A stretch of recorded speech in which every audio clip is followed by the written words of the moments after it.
This is a warning to all living mortals that whosoever opens this chest of demons will release 13 of the most terrifying ghosts upon the face of the earth.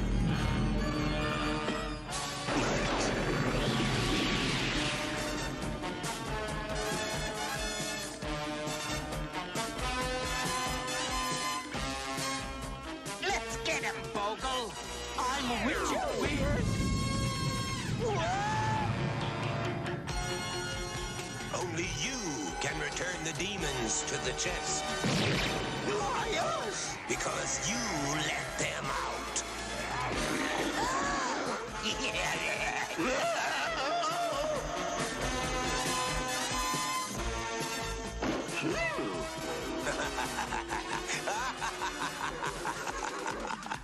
The 13 Ghosts of Scooby-Doo.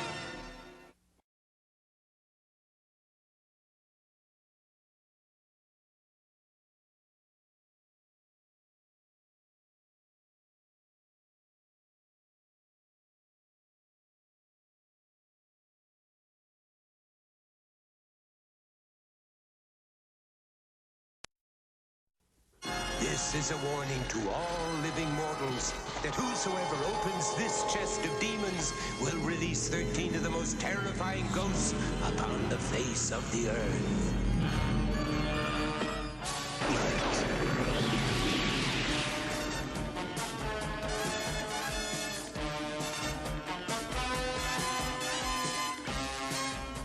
Let's get him, Bogle! I'm Richard Weird! Only you can return the demons to the chest. Liars! Because you let them out.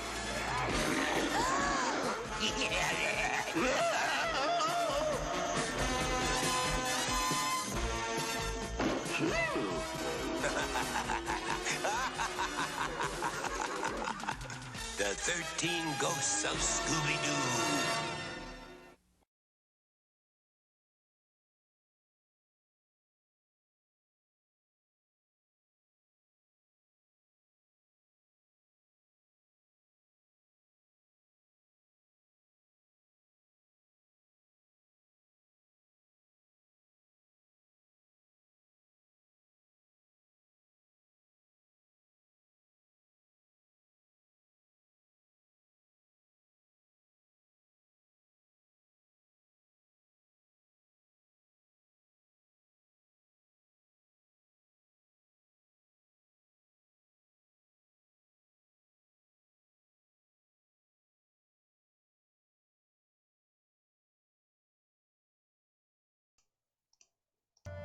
Hello. Welcome back. Excuse me, to Shadowrun Hong Kong. Extended edition. I don't know what's in the extended edition. There was that bonus campaign that takes place after the main campaign, but I don't remember.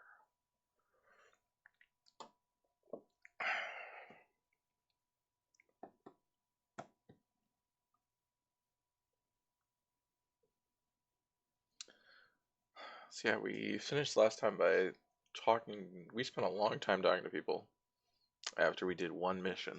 So classic Shadowrun. We also have like 4 missions open. At least 4? Trying to remember if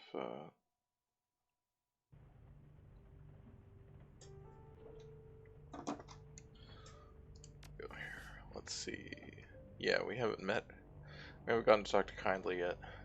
And had the option to get some rest. I don't know. Also have a bunch of karma to spend. I'd probably get spellcasting up to 4 or 5 rather. Should let me spend that or equip that one spell that we got.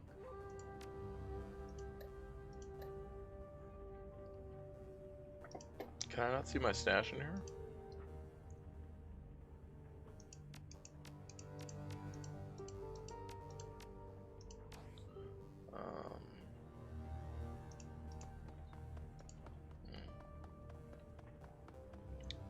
mustache. There we go. Wild aim.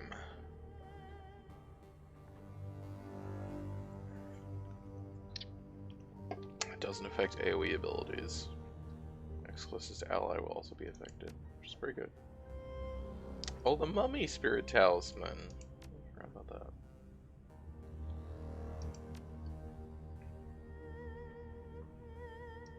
Why do I have that?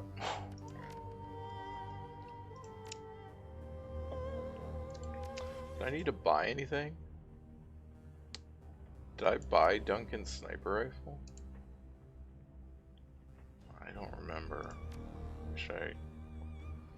Okay. I think I'm gonna go to sleep. I don't know whether this is...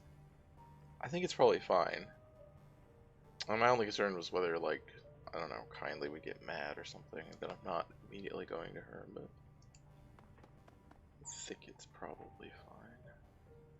You wake with a start, your limbs bound up in a sweaty tangle of linen bed sheets. An incredible sorrow swells in your chest. You feel empty, half-starved, and alone. Fragmentary memories of a half-remembered dream flit through your mind. They're already fading away to nothing. Chase those memories. Close your eyes and concentrate, willing yourself to keep the dream from slipping away. Gradually, the memory comes back to you. The walled city. You are back in the walled city. You don't remember how you got there, but it couldn't have been any place else. Even the barrens weren't so squalid.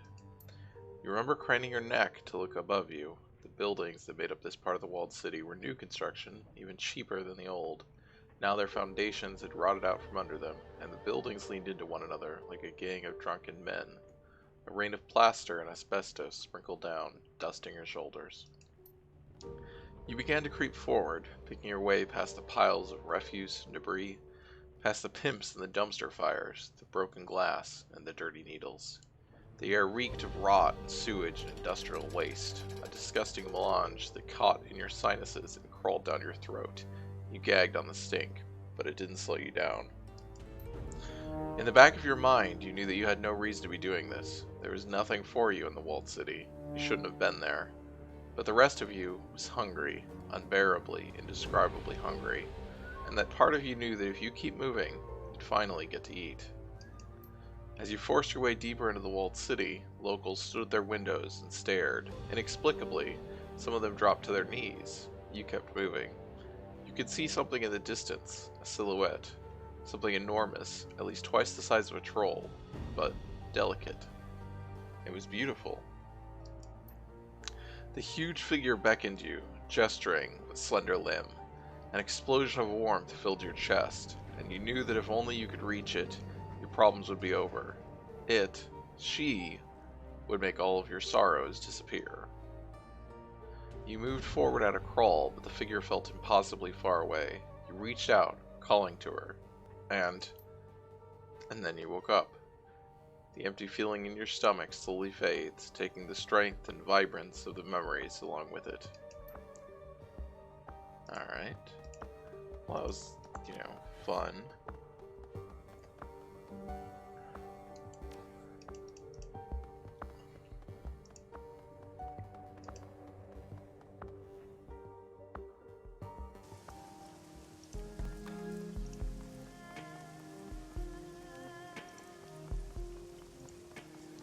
Let's go talk to Kindly. Take up her mission. Oh, interesting. It's not even talking to her. So when is why you should talk to her?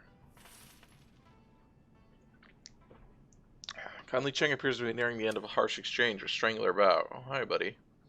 Who's listening intently. So, you tell that little pustule that Auntie Cheng isn't fucking happy. You get it? Not happy at all. Don't tell him that I'm displeased. Don't tell him that I didn't take it well. She slams a shot glass on the table. Tell him that I'm extremely chopping mad. And if he doesn't want what happened to Yi to happen to him, he'd better get his head and his ass wired together and get me that payment today. Just raise an eyebrow. Is that message clear enough, Mr. Bao? Yes, Miss Chang. I'll explain things to him in terms he can understand. Bao steps and back and becomes a meat statue once again. Chang's voice turns treacle sweet when she sees you waiting for her. Ah, newly minted Shadowrunner. How are you taking to your new role?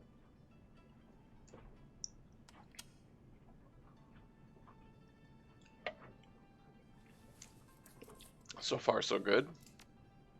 I have no doubt, my sweet. I have a nose for talent. And how is Mr. Gunshow doing with his new life?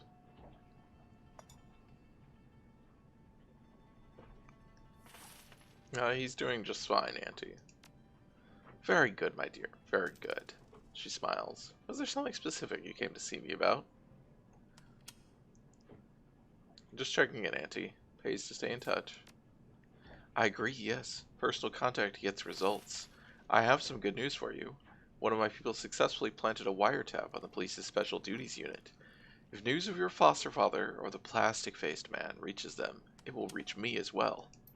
So far, your foster father has proven a difficult man to find, and the plastic man is elusive. He's clearly someone who knows how to stay out of the public eye. But I have my network working day and night, and I still have some favors that I can call in if need be. We'll find them both. It's only a matter of time. Until then, go about your business. I'm sure that more work will come your way any moment. She glances back at Bao. Now, I have some pressing business to attend to, the kind that ends in parentless children. I'll talk to you later. Boop-a-doop-a-doo. A rotund, balding dwarf in a cheap suit turns to face you. Light glints from the heavy gold chains that hang around his neck. When he speaks, the voice that greets your ears is high and nasal and has been contorted into a rough approximation of a New York accent. Oh dear. Pleased to meet ya. Chang was kind enough to arrange this little sit-down between us. He extends a slab-like hand for you to shake. You can call me Dr. Shen Yang.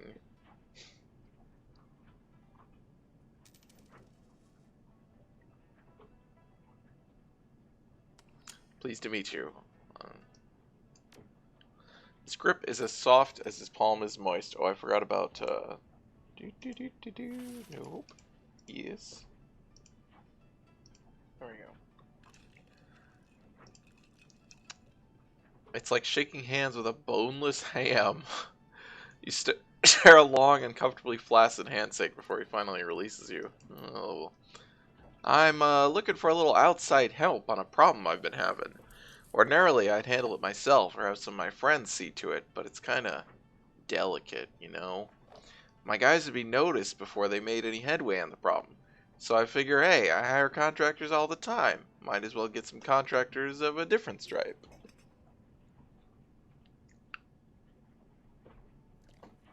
Tell me about your problem. Maybe we can help. I run a little film studio, Southern Crown Films. We mostly do trade work, but we record some sims too. Maybe you've heard of some of my stuff? Space Mongols from the Moon, The Flavor of Pomegranates, Ultimate Kill Squad.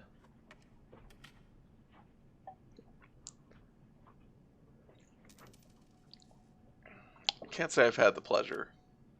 Ah, too bad. I'll send some over to Chang so you can take a look. Anyway, there's this other guy in the industry, and we've been butting heads since day one. Name's Neville Ma. He runs Yellow Spring Studios. No matter what I do, I can't shut him out of the biz. He always manages to get one over on me, steal my stars. He's been running me into the ground with this show called Promises in Moonlight. Stars a girl named Penelope Wong. New talent, but the viewers have been going nuts over her. She's the show's linchpin. Hang on, I'm getting there. So about 6 months ago, Neville was out in Guangzhou for some hoity-toity party. He's on the road, probably drunk. A semi comes out of nowhere and pow! Wrecks his fancy new Eurocar Westwind. Bad luck for Neville, good luck for me. I figure, hey, that's the end of him for the year, and I start planning some new stuff he can't compete with from inside the hospital. You follow me so far? Yes. Please keep going. Problem is, the bastard's back in the game already, and he's bringing out season 2 of Promises in Moonlight. I need that show off the air, one way or the other. And that, my friend, is where you come in.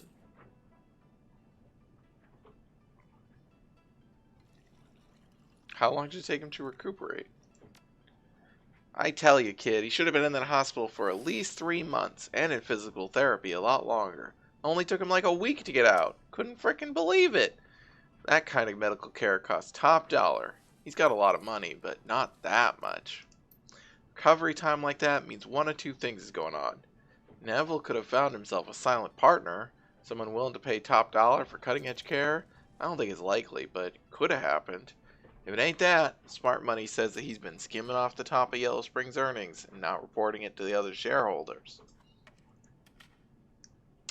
Tell me how I fit into this. I need you to get me something to blackmail Neville with. Find out how he could afford to get out of the hospital so fast. He works out of his penthouse most days, so search his computer, closet, sock drawer, whatever. There's got to be something incriminating in there. Where is this penthouse? Neville lives in the Repulse Bay. It's this real swanky joint on the south end of Hong Kong Island, by the bay with the same name. I haven't been able to get anybody in to poke around his apartment because the security's too tight. Lucky for you, though, Neville's throwing a party on the mezzanine level, with all the shops and a restaurant and balcony and such. He's celebrating the second season launch of the show, and everybody's gonna be there. Gonna make a real snarl for the building security. You might also want to hit up the party if you can bluff your way in. Everyone close to Neville will be there, and most of them will be 3 shots to the wind by the time you get there. Some discreet questioning might get me the dirt I need.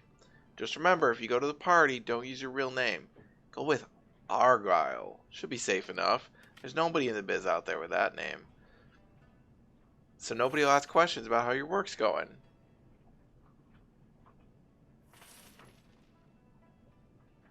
Hit the apartment, hit the party, to get blackmail information on Neville Ma. Sounds easy enough. He nods vigorously. Oh yeah, Cheng talked you up when I approached her with the job. Given what she told me, this job should be cake. Now the blackmail material is what I need more than anything, but if you can get Penelope Wong out of her contract, I'll pay you extra, got it? I want that star power on my side. One last thing. I don't want you starting a scene when you're there. You interrupt the party, make a mess, or trash his apartment, and I'm not paying you. You clear on that? We're clear. Good. I can't have Ma knowing that I'm after him. In my business, everybody's got dirty tricks. But if you make it public you're using them, Dr. Shenying draws a finger across his throat. That's it. My career is as dead as the People's Republic of China. Nobody will work for or with me ever again. So don't embarrass me, eh?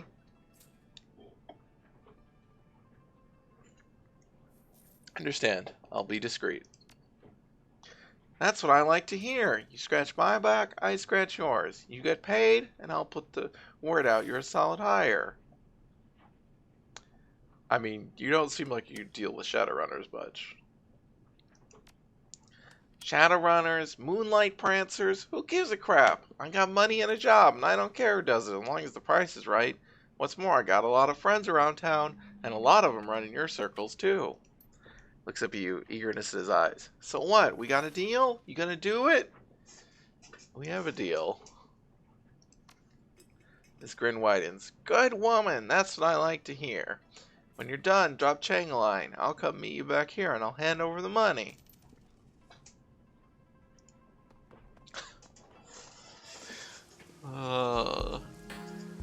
The classic, Wallace Shawn guest spot.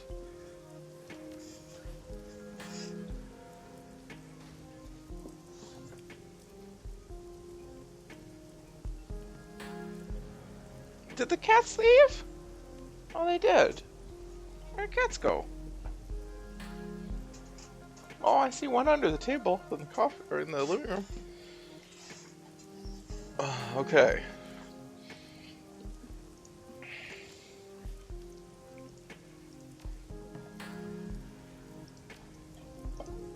So let's see. Where do we want to go first?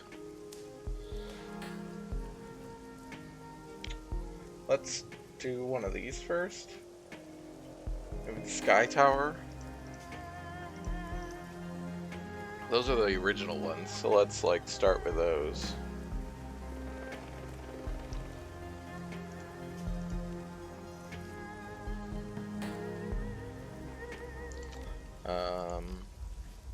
Oops.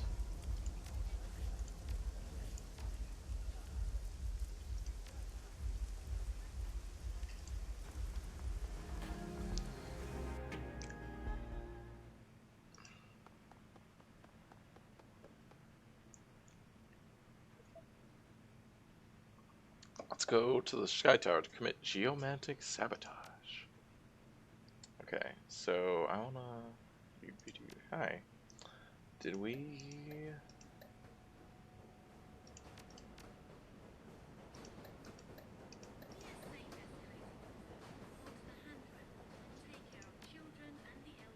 No, because I want to equip them.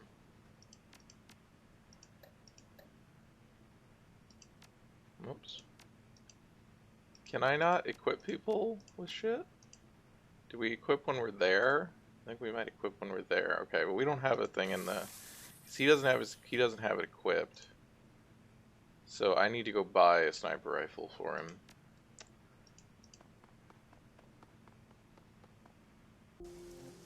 I will also want to equip that spell, but I believe we can equip when we get to the mission. I believe that's how it works.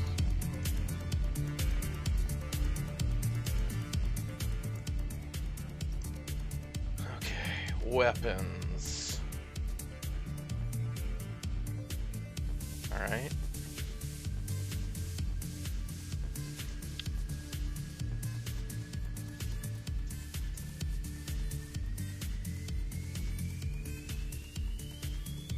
Yep. And I assume we get the smart link. Ah, shit. I'm gonna go check real quick. Don't know that. I'm pretty sure Duncan has smart link. It's just annoying that I can't look at my party member stats outside of a mission very easily. So what do you... Oh, you have nothing. Oh. And you're not gonna get anything. Okay. Well, I'm glad I looked, because he cannot use it. I think? I'm pretty sure SmartLink requires you to have a data jack or something.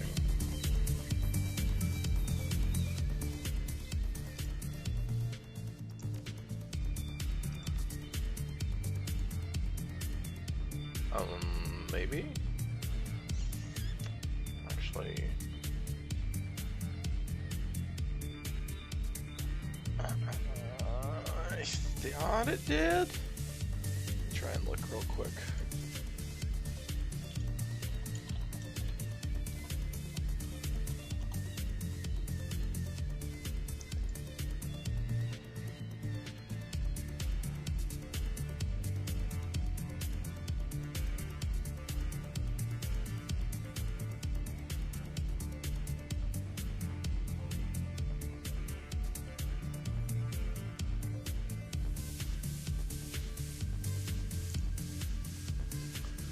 Okay.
Yes, Duncan cannot use a SmartLink gun.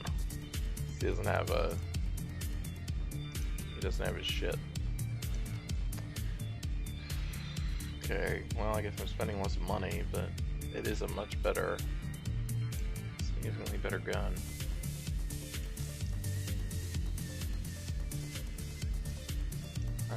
Oh, I need things right now, which I do want to get. I should level up for that.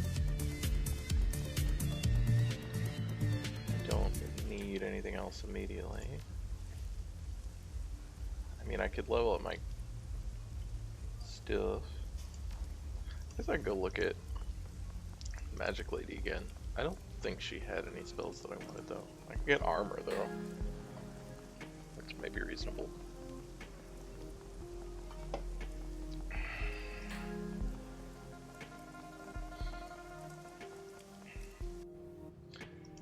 Hey, Crafty.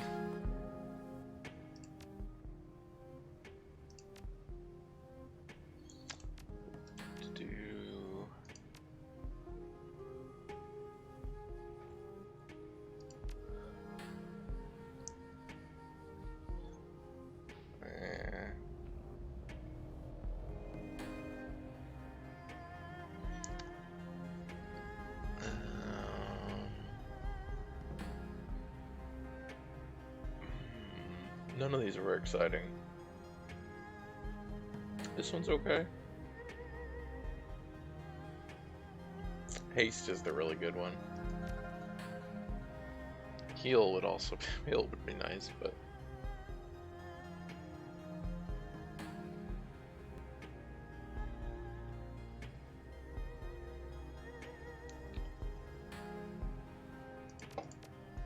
I guess let's get some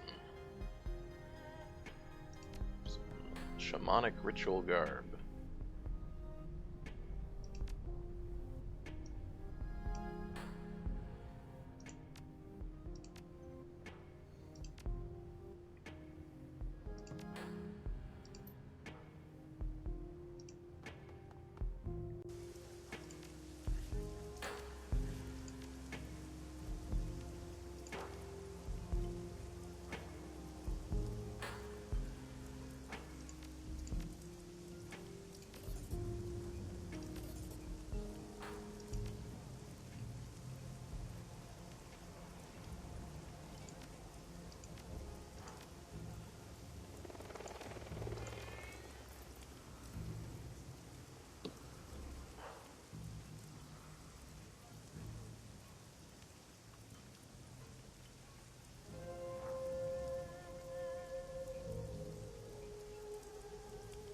That's interesting.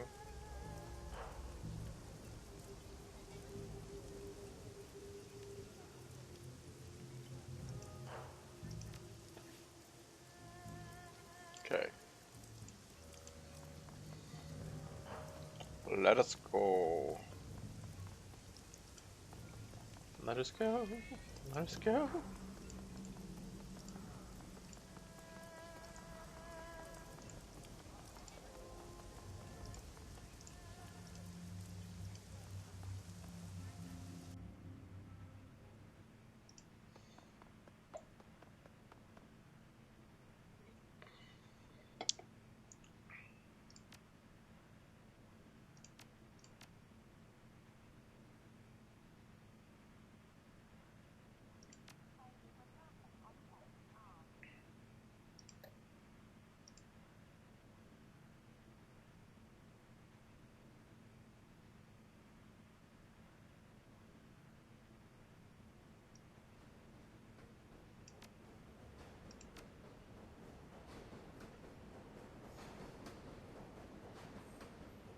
There's X-Flow.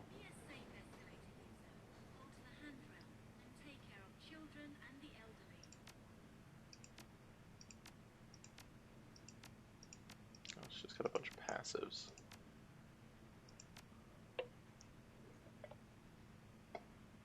Oh, it has an active ability. Okay.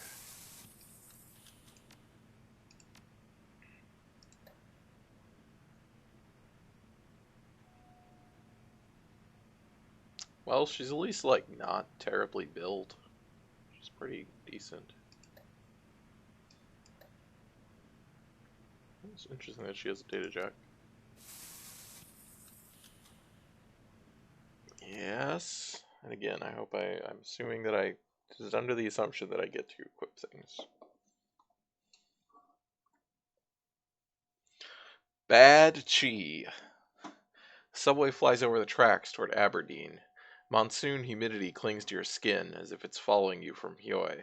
Or perhaps it simply sunk this far into the earth, penetrating stone and machine, rousing the acrid smells of Hong Kong's underground in the wake.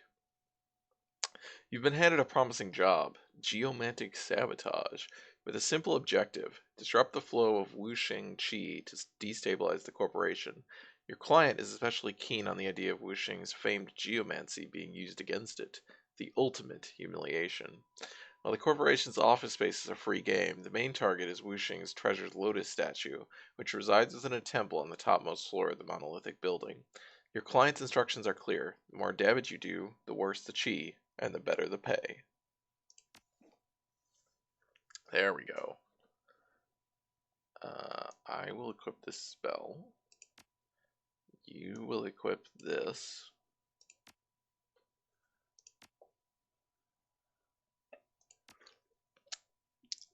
We shouldn't need anything.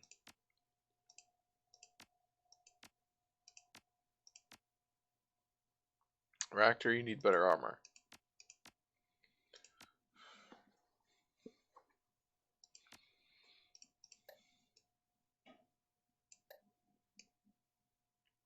Oh my.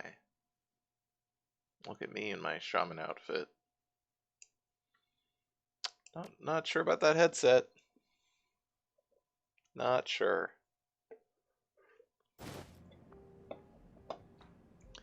Subterranean accessway opens to one of Wuxing Sky Tower's few employee-only entrances. As the only underground access point to Wuxing's restricted levels, security is tight. It's unheard of for unauthorized personnel to reach the upper levels. Naturally, that's where you're headed. Gobbet presses a slip of laminated plastic into your hand. A grainy black and white reproduction of your own face stares back at you. The rest of the card is filled with a barcode. She leans in to whisper into your ear. Kindly wanted you to have this. Spoofed credentials, fresh off maximum loss card printer. They should get you past the front door. Wouldn't count on them getting us much further, though. I guess that the client said something about other ways to bypass the check-in system inside the building, but he didn't go into specifics. She shrugs. Kindly had some choice words about that, but whatever. We'll find a way past security. Almost on cue, a sturdy Wuxing security officer peers up at you from behind his desk console. Evening, ma'am. Swipe yourself in. Pull your weapon on him. No, thank you. He gestures the ID scanner in front of him. Swipe your spoofed credentials. Looks at the console, then back at you. His eyebrows raised, he observes your company. You realize your credentials only allow you access through floor 10, right? Of course. I have new credentials with guest privileges waiting for me inside. That's why I'm here, actually, to pick them up. Officer nods curtly. Right. Go ahead and grab your new creds at the check-in terminal. Have a good night, ma'am. Like, we're just walking in, you know, I always love these infiltration missions where we just walk in like, fucking body armor and with military drone and shit. Like, yeah, we're the maintenance crew.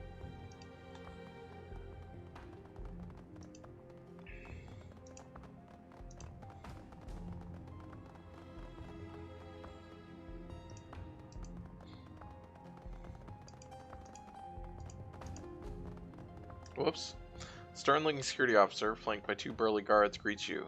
His listless words roll into each other. Good evening. We apologize for the inconvenience, but you must check in at the Wusheng terminal before you can use the elevators. Alright. That's fine. Swipe spoofed ID. Oops.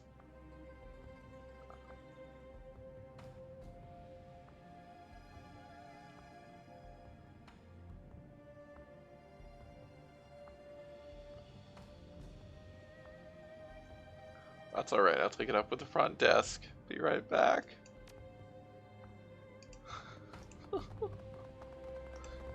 They don't even respond to that. It's just like, oh, okay. They're saying employee check-in.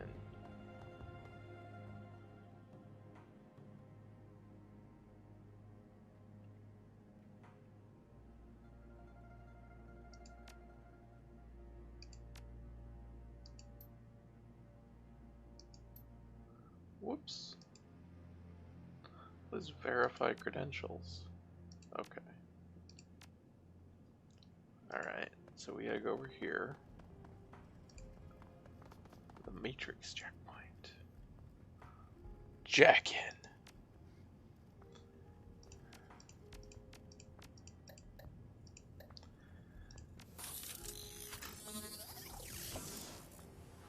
I'm in. Oh god, I hate this shit. Man. Why do they have to make Matrix suck?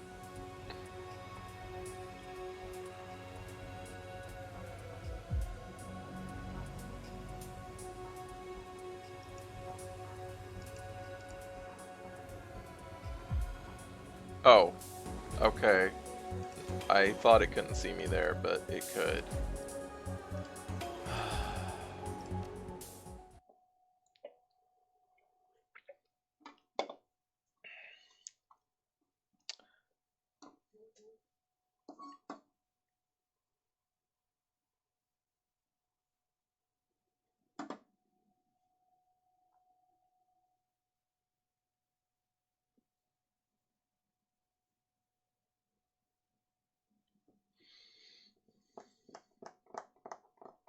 Lovely.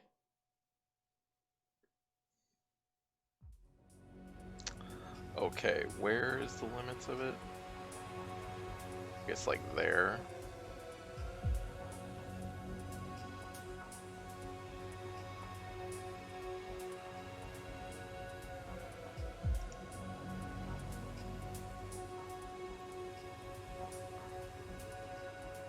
Okay.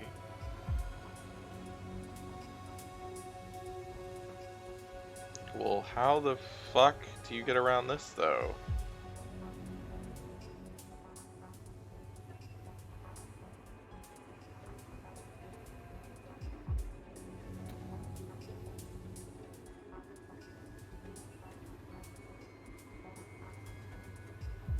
Okay, we can go like over here and hopefully get a better look.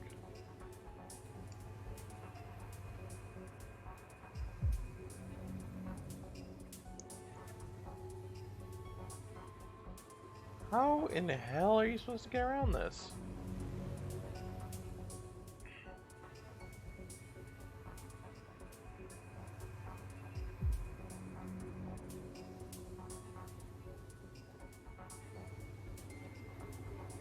Okay, I guess there's like a spot over here, it looks like.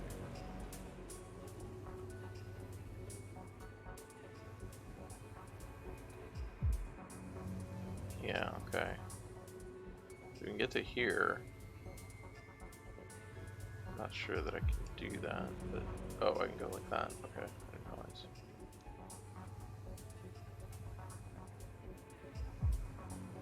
Jesus. I mean, this is terrifying.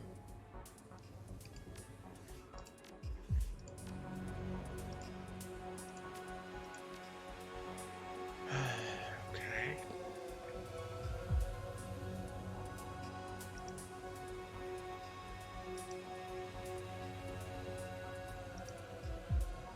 Oh yeah, this. Oh god, I forgot about this.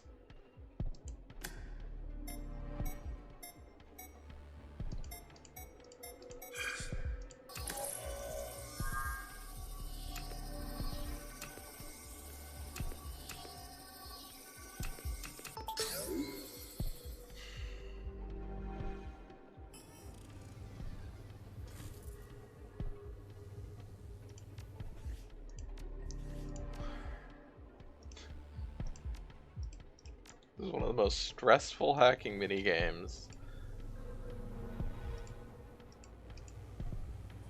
And then, oh, what? What? Was that not possible to... I'm not sure if that was possible to avoid. They didn't seem to have a thing, like a... Hi, Dio. You don't want to lay on the bed? We'll just turn off the cam.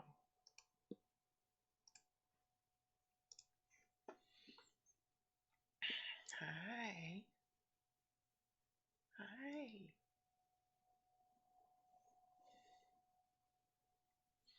Yeah, how you doing? Okay.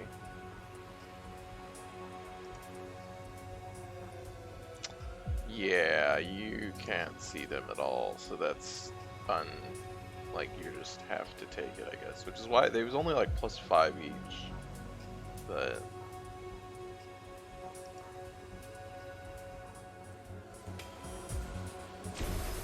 okay. Sure.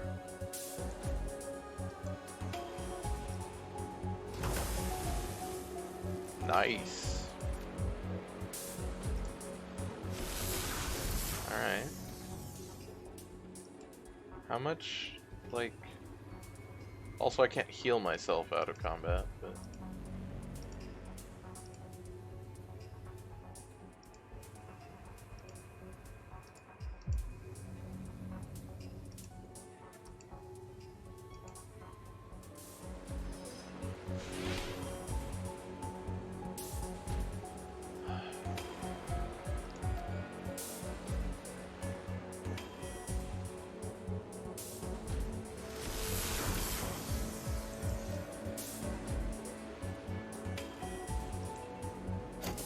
You gotta be kidding.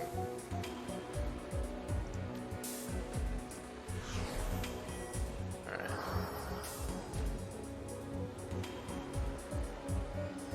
I was like, why is it taking so long? It's not like it's a difficult decision to make. Oh, we can just go up to it.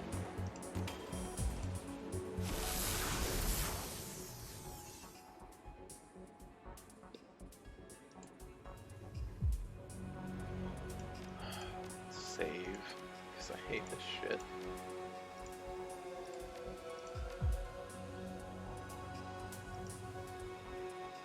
Kick it.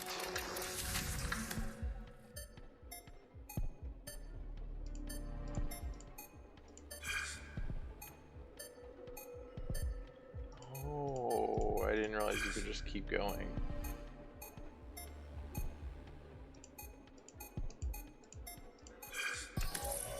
I don't know what that does for you.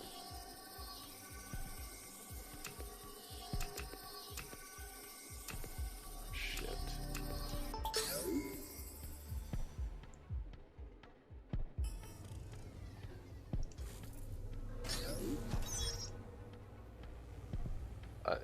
I guess that reduced my trace? I don't really know.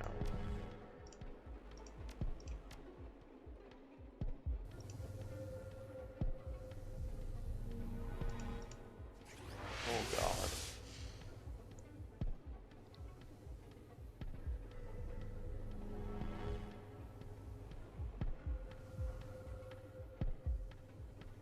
There's a lot going on here.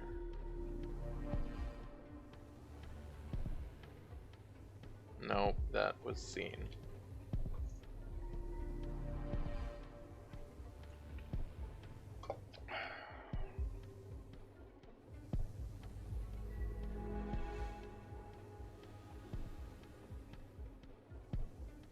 Okay, this one looks like it's not overseen.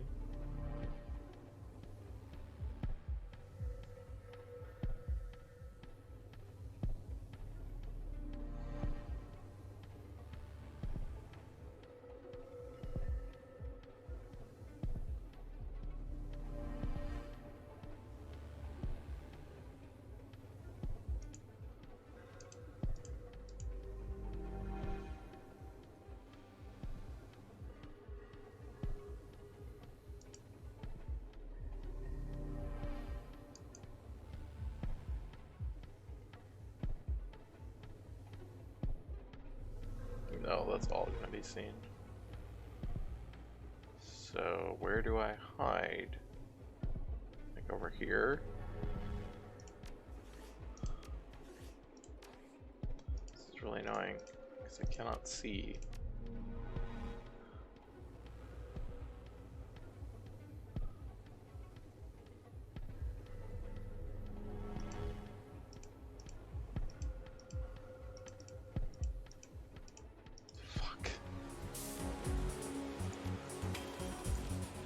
It's really annoying when you can't actually see to plan your moves.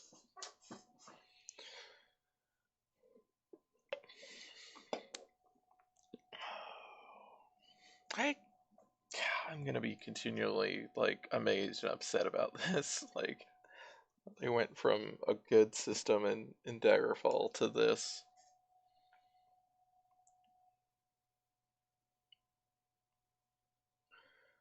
Like, I can't go into turn-based, right?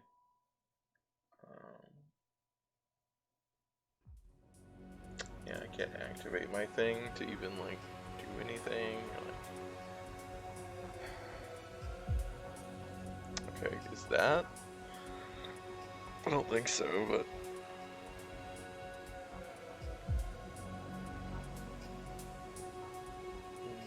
maybe it is. Can't tell if it was just because I couldn't see, or... Let me go back here and see. No, I guess it is good. Okay, I can maybe see a little more here. Maybe. Not really. I guess we can check out this part, but I don't think there's anything on this part that is ever safe.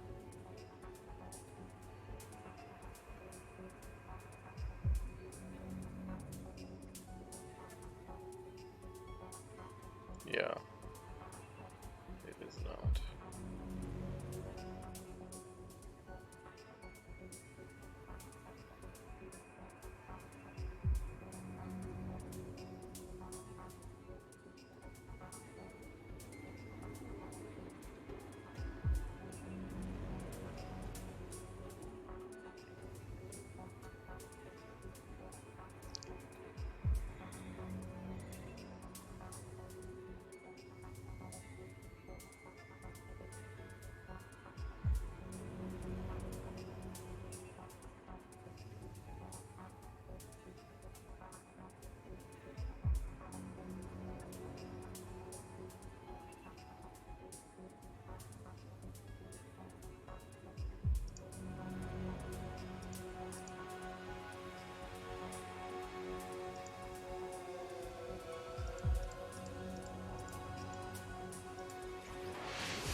The fuck? Okay.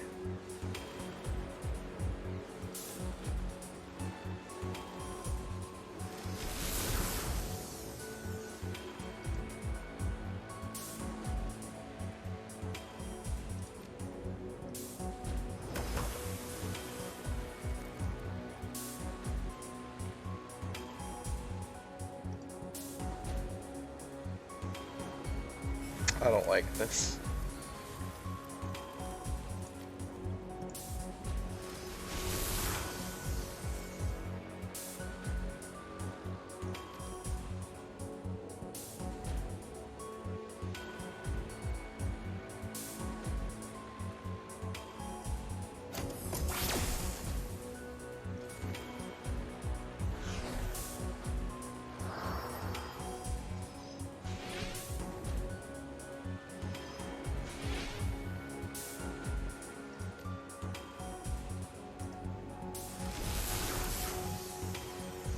How am I flanked? What? What does that mean in this context?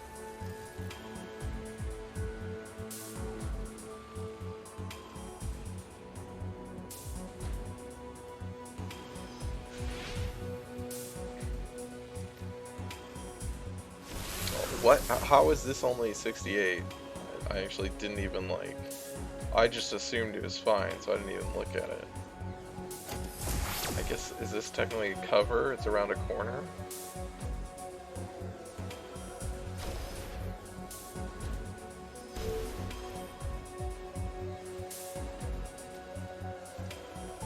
Oh shit, I should have healed myself first.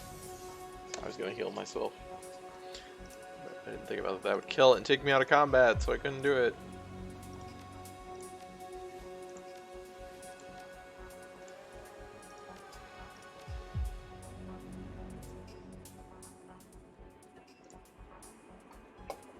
Okay. I don't know what the advantage of getting more of these is.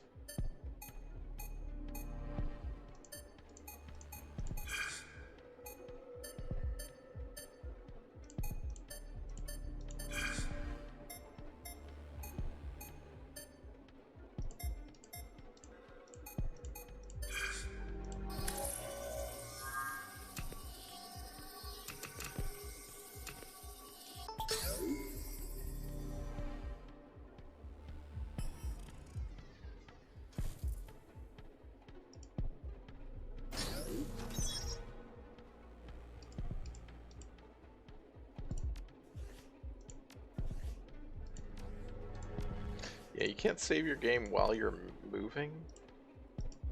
It's very annoying. You have to wait for the thing to end.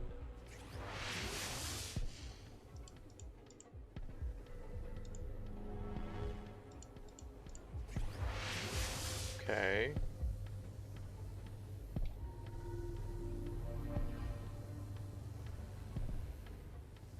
I mean, this seems like it's actually easier, maybe, but...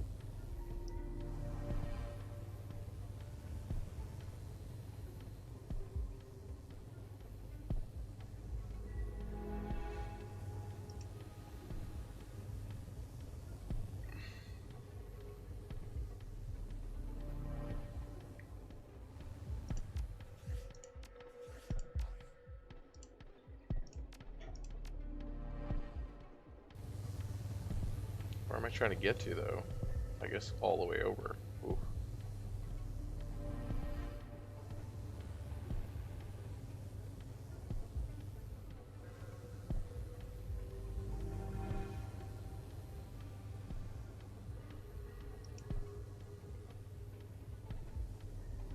Oh my god.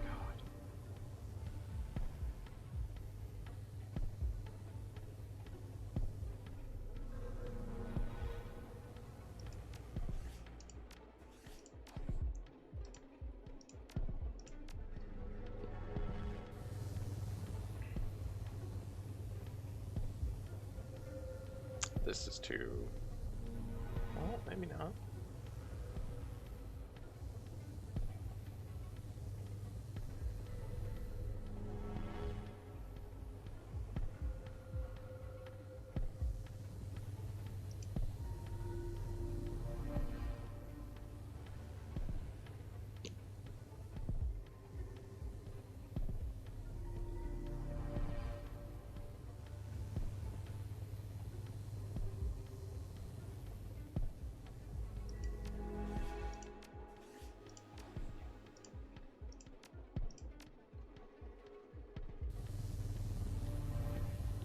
Oh, great.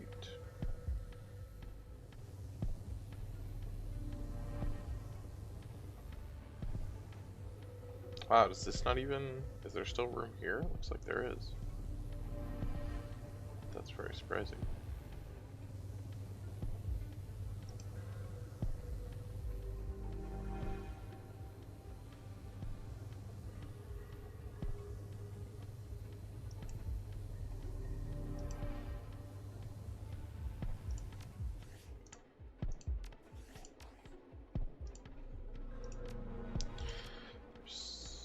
Oh, that's fine.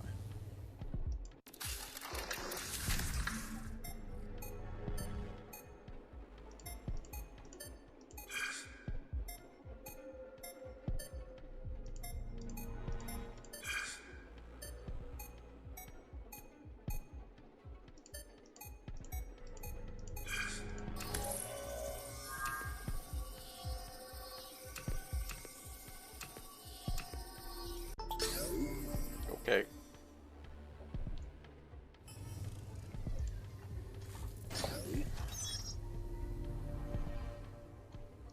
I think that's everywhere I can go. I think I just jack out.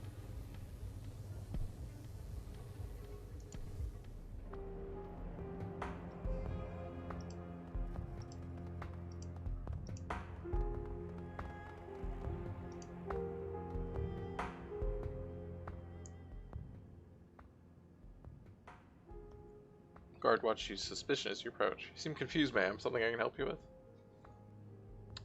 I need to get into the maintenance room. No, that's fine.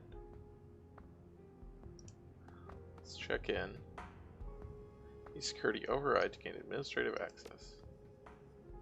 Alter existing credential clearance. Enable to alter existing information clearance level wishing employee ID. There we go.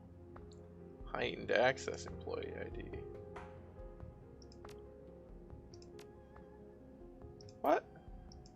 What?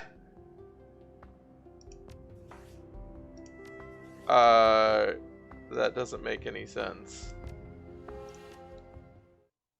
Oh my god. So it...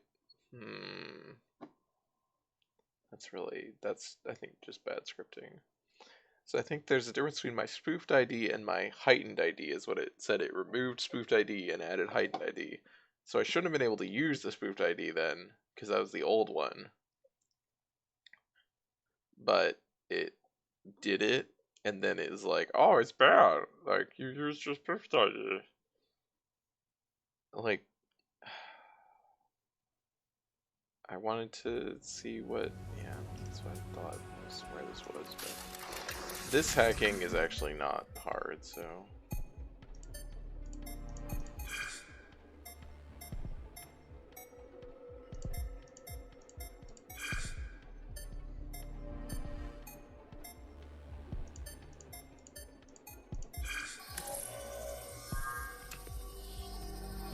Well, that did not actually come up, okay.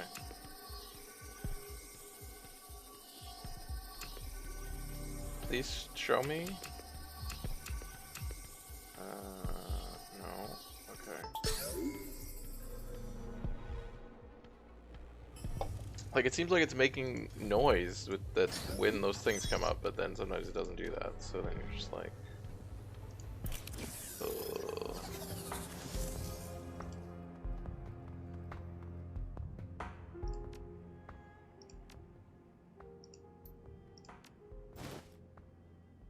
Okay.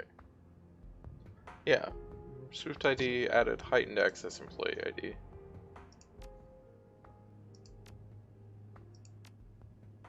Yeah, they removed one, they just shouldn't. Well, this is already, yeah, okay. They just didn't clear up the rest of those. What's over here?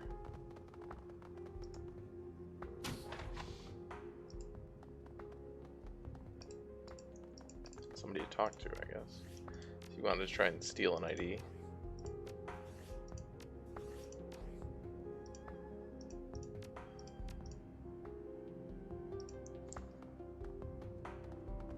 A couple of wage slaves amble about their business inside the corporate locker room. Closest man to you flings a jacket into a locker and then turns toward the showers.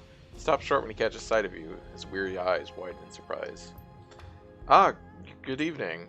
Glances behind him and, assured by something, turns back towards you with a smile. I'm Charles. Haven't seen your face before. Are you new here? New to this building. Charles sighs. I know how that goes. Pretty new here myself, still learning the ropes.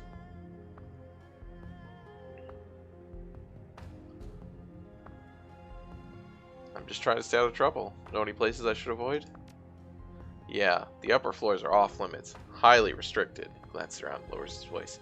Not sure what's happening up there, but only company execs, security, and maintenance have access.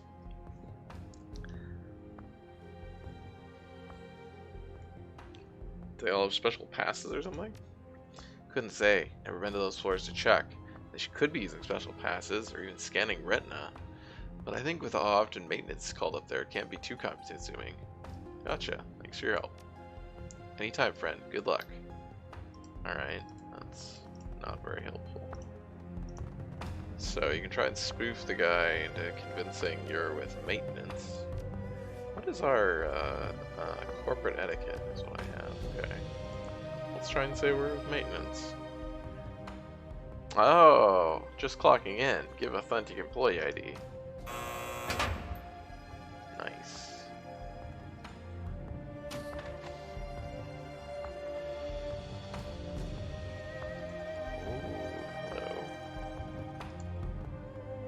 See an assortment items scattered on the cart, but you find a badge that belongs to a maintenance worker. Okay, so if you didn't get one, you can sort of convince your way in. Hi, Mary! I like you too.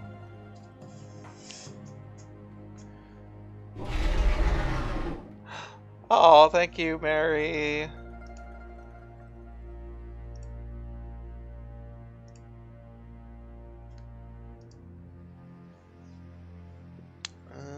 Oh, cat's back. I can put the cat on, or the camera on. There we go. There's a kitty. CP Rosa.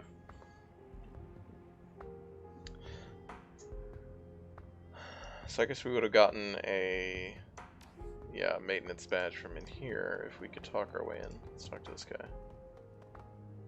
An oil-blotched dwarf half-heartedly scrubs at her hands above a sink. Her ragged clothing resembles a paint canvas covered in multiple hues of mechanical grime. With a slight turn of the head, she looks towards you. Need something?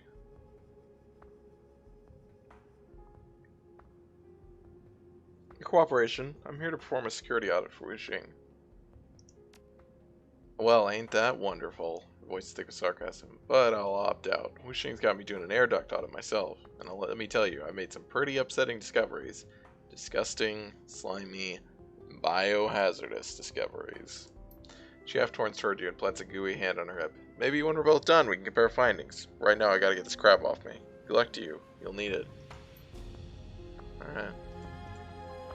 So, we gotta go check in with our ID. Swipe height and employee ID. Multi-personnel pass accepted. Access granted. Greetings. Welcome, Miss C. Pang. Have a nice evening. Terminal emits a chirp of recognition. Everything checks out here. Thanks. Yep, just me and my heavily armed escort with a military drone.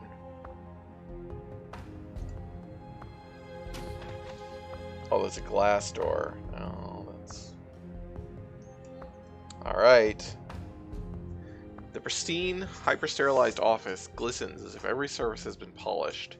Your client has requested that this area be manipulated as subtly as possible so as not to draw attention away from the temple. The true defacement will happen there, distracting Wuxing's security. Hopefully we won't discover the disrupted chi flow on this floor for weeks. Alright. One and all are gain access temple, disrupt chi in the offices, disrupt chi of flow of chi 50%, 75%, 100%. Yes, we gotta cause some. We have to mess with their feng shui. It is literally our objective.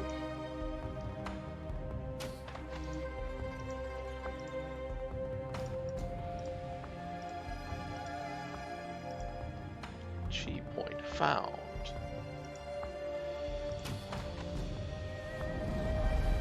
What?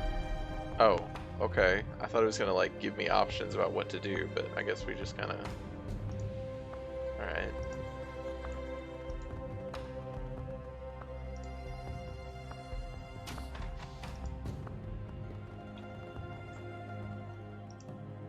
Prototype weapons is locked on a stand. Its locking mechanisms are seemingly tied into weapons operations safety. Forcing it could damage the weapon.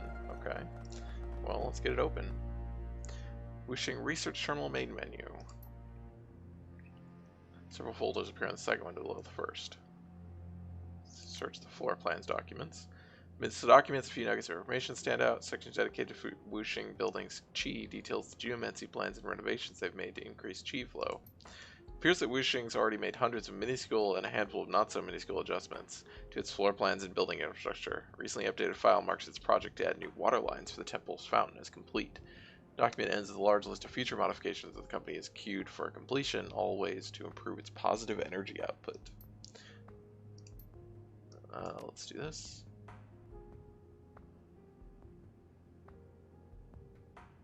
Okay. We need intelligence 5. We can get that.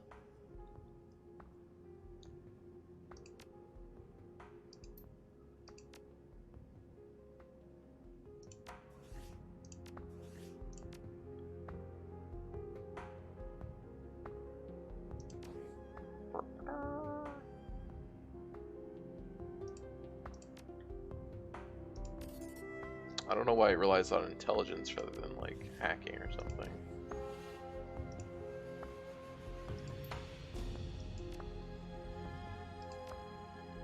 Successfully learn the locks on the cradle are magnetized, sharpened to its current applied force, remove the strains entirely. Okay. The bloody end. Look at that pistol. Makeshift flechette. Okay.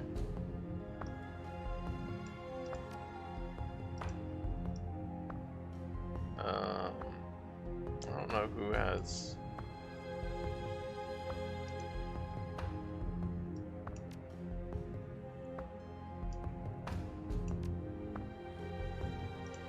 look up, see if anyone has specifically pistol. Well, the answer is no. Alright, it's going into the stash then. Seems like it's a pretty good gun. Just don't have anyone that can use it.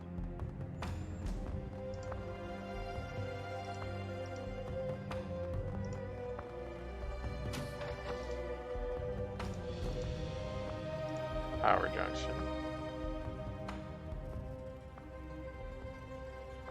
That seems...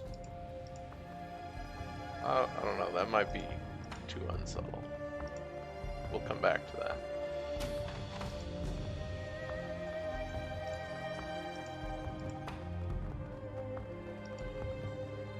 Right? Nothing in here? Ah, okay. Blue divider. Yeah. Oh, it was a whole 2%.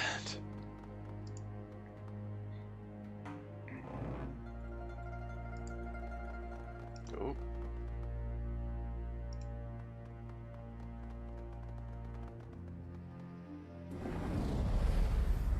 Ooh, mess with desk.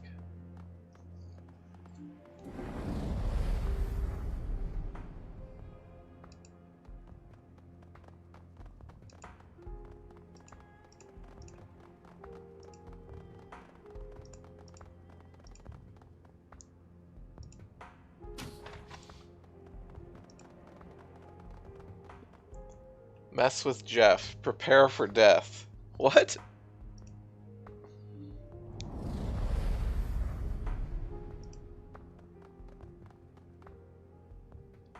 Manipulate the lock. Crack the code. Man, I really wish I had security etiquette. It's been coming up a lot. I haven't had, I don't know that any of my etiquettes actually come up. Maybe what gang must have come up at some point. I feel like it always comes up. And corporate usually comes up. I don't get another etiquette until 6 charisma. Ugh.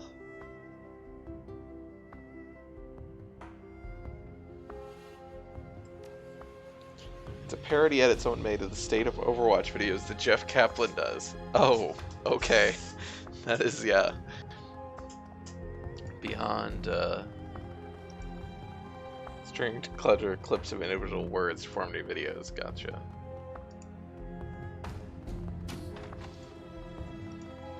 Oh, bathrooms.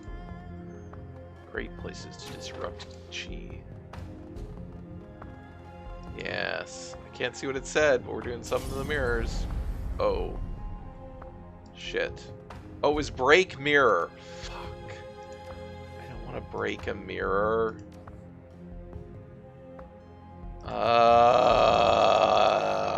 This is so annoying. The way that this UI works for these things just seems like it happened in the other mission too. They didn't really have a good way to do these like pop-ups.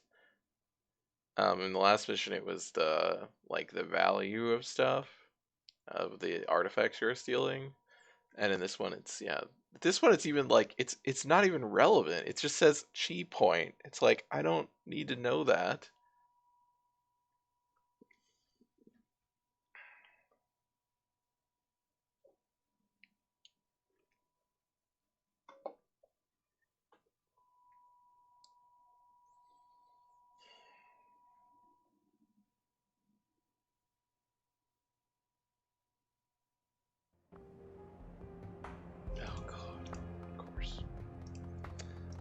Gotta save more because of all this stuff now.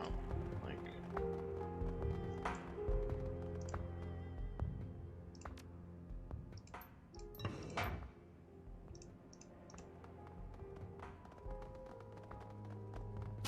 I gotcha.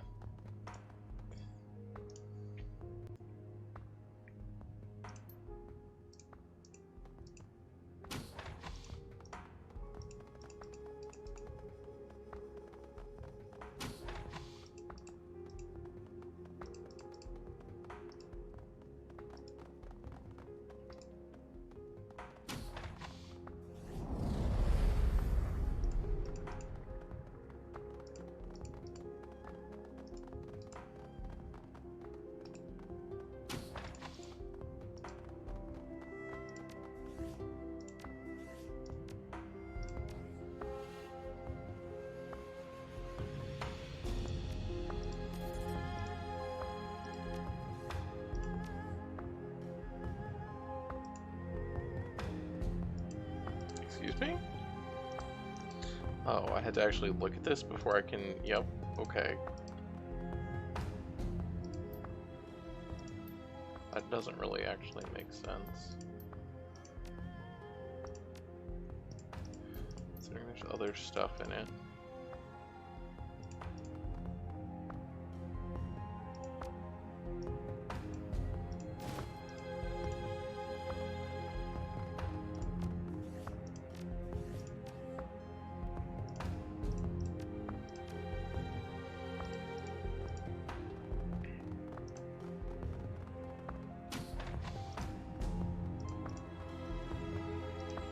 This was break mirror. See, I thought it was like muck with mirror or something. No, crack mirrors. Wait, it's a crack mirrors. It's not even break. Like that doesn't sound like it should make a lot of noise. Apparently they're just bad at breaking.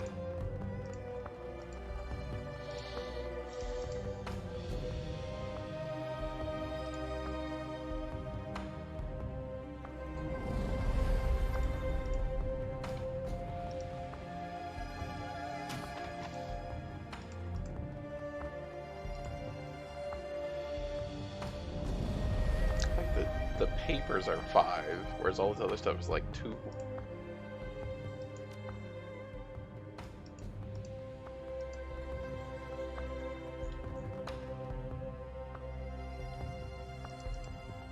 you have to like actually like walk close enough to stuff to get it to like unlock, basically. Which is kind of annoying.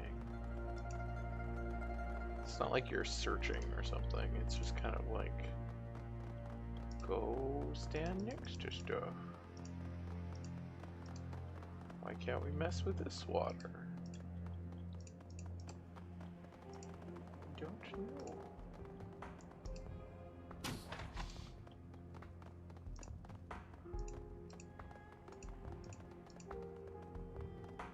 Also, why do these not activate until afterwards? Like what? I'm confused. Okay, now this is here.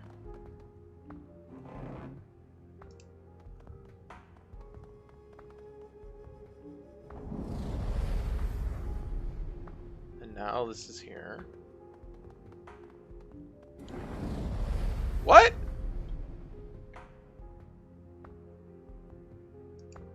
Oh. Okay. Do they just like add a certain amount? Really? What the hell is that? What? What? In the fuck is happening?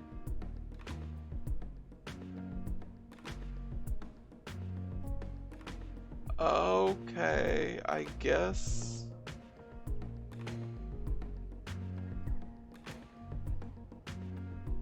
Okay.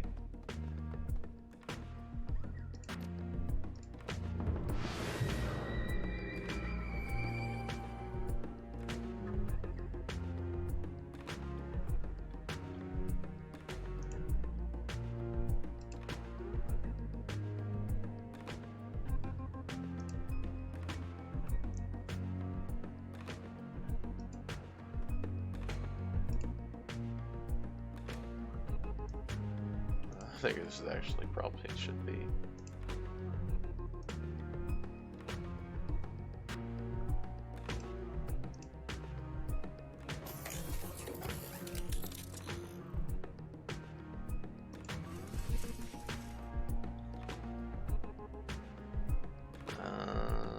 Well, that's annoying.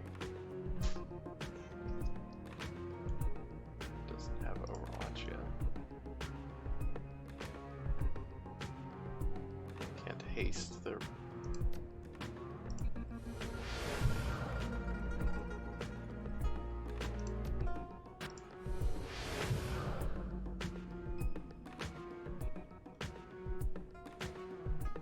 You go hide.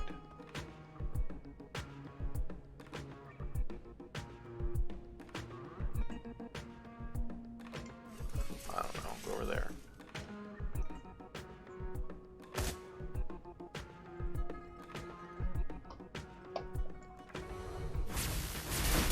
Holy shit! Ow.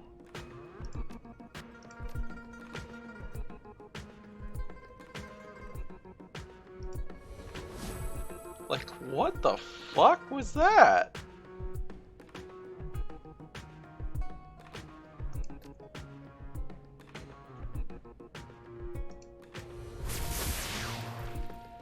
Wow. 8 damage. Feels good.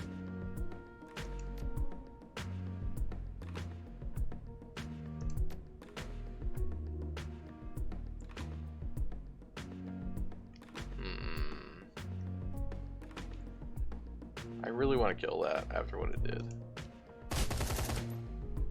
Nice. Wait, what? Why did the robot... Oh, because he's fucking... Oh, that's so annoying.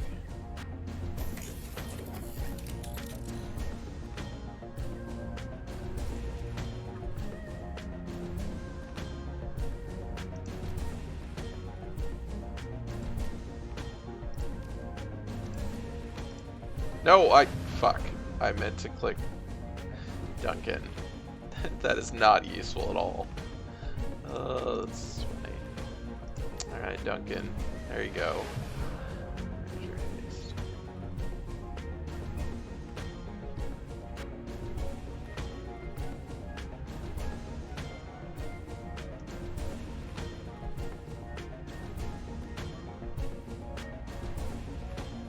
Burst fire should be good enough.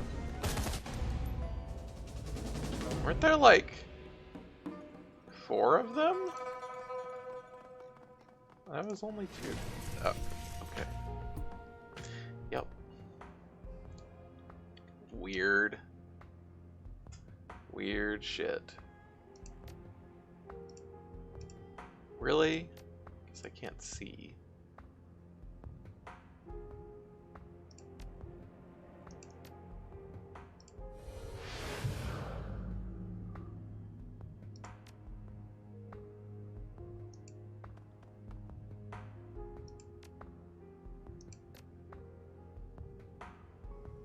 Probably gonna go on me.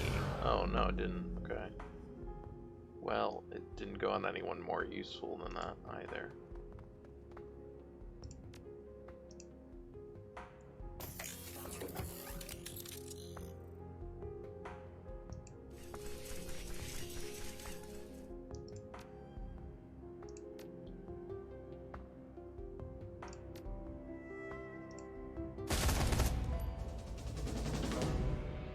Oh. It didn't, okay. So this one didn't see us. Well, that's really funny. Hello? Oh, fuck you. Piece of shit.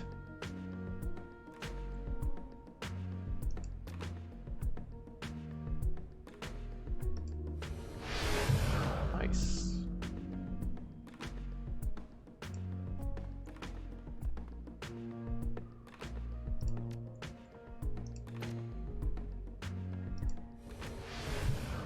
Achievement called Pinball Wizard. 3 or more enemies with a bouncing magic spell. I don't think that's what happened. I think I hit 3 allies with this bouncing spell, but I guess that that works. Hey buddy, how's it going?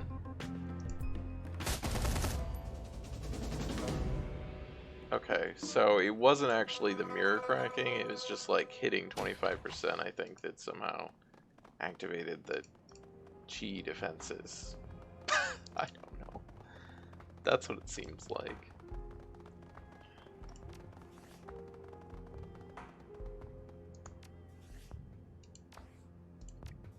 Please let me save. Thank you.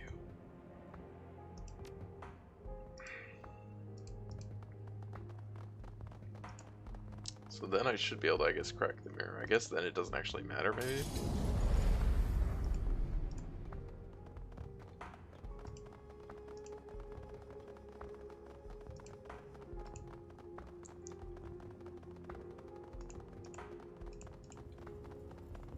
Does this matter? This feels like it should matter, but... Oh. I thought I had a code. Or like, Gonna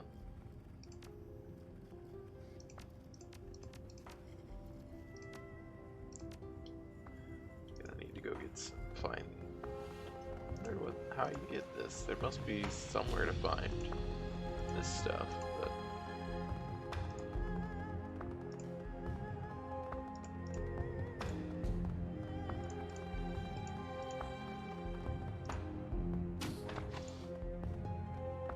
Light and dark balance is key to maintain good chi. I'm glad that I know that, to be able to speak to that. Stacked neatly round, ordered, and clear. Numbers circled several times on one sheet. 8484. Okay, so it's either the code or the... Oh, I guess it's the mainframe code. It's like, or could be the lock? But I guess it says it's the mainframe code. Thanks, game. Okay.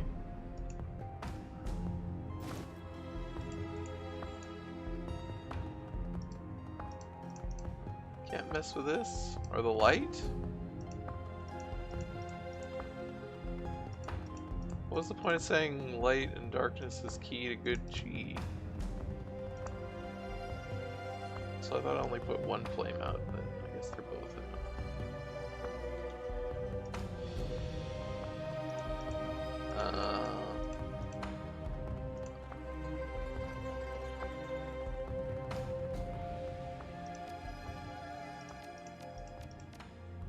Oh, it also works. Excuse me.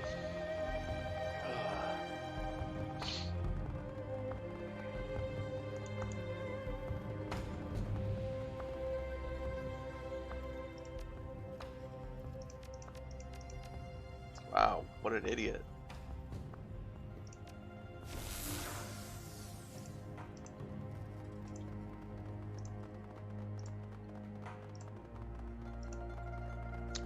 How do I...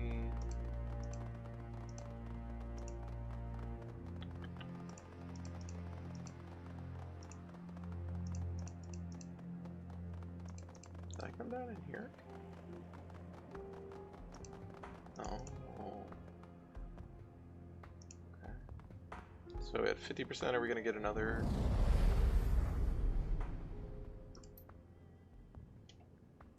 We're being paid to break things. You're suggesting we stop, but there's still plenty of things to be broken? Like that chair over there. Take a good hard look. It's just asking to be tussled. I'm all for money, but this is some seriously unsettled chi. Can't predict what will happen if we stay here and make things worse. I have a feeling we might find ourselves in a very dangerous situation. Eh. The chi is becoming more and more turbulent. It has reached a point where this churning energy has a physical manifestation visible in the atrium. Disruptions are working. Okay. I mean, I see, but...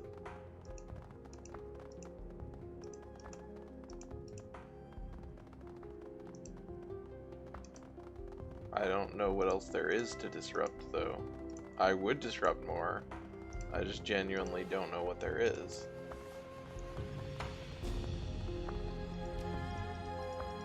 We weren't able to open this door.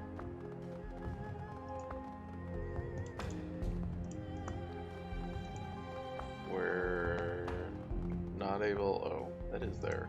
Okay. To pull this down so we can see, but even this doesn't necessarily guarantee because the way that it's like hiding stuff unless you walk close enough to it.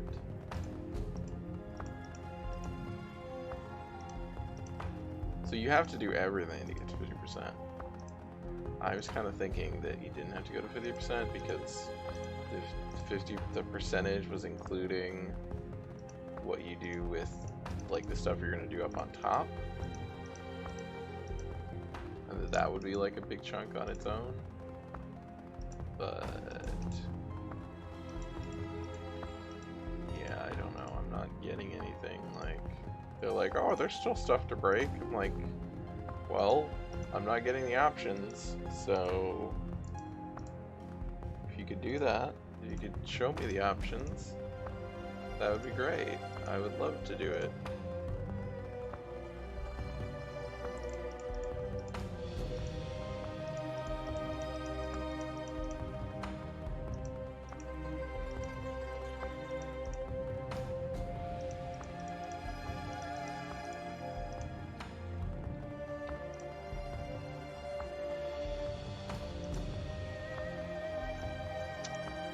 Yeah, I don't know if there is. I'm kind of guessing that we're going to go up and we're going to come back down, and then there's going to be problems because we'll have disrupted the chi more.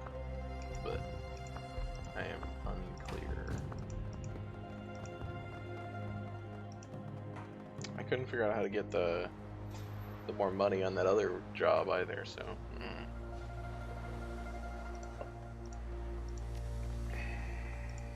Whoops. What? What? Okay. What?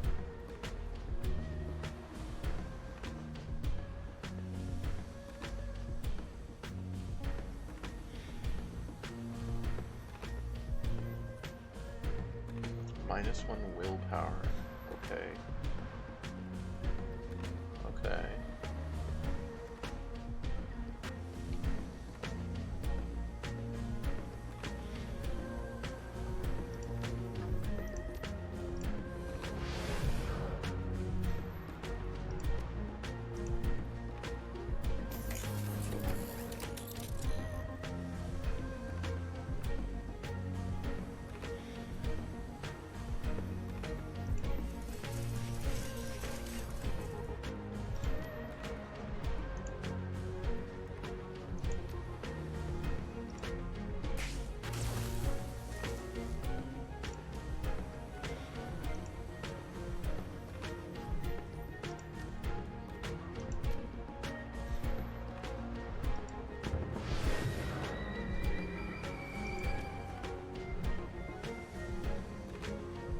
Okay.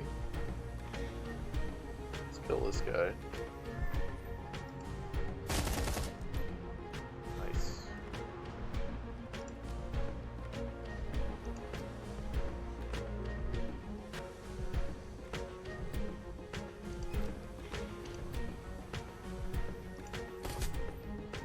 Wow. Okay. I'm not sure how valuable that is.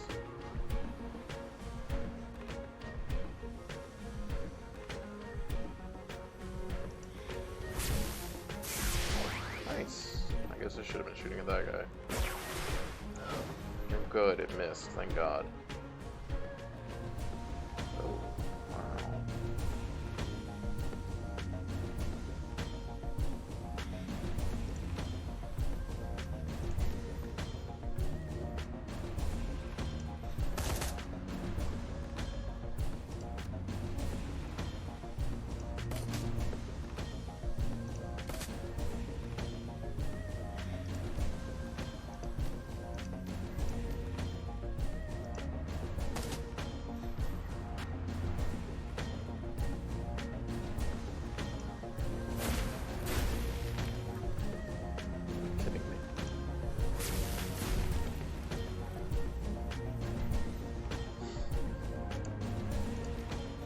Shoot her! You did it, Raptor!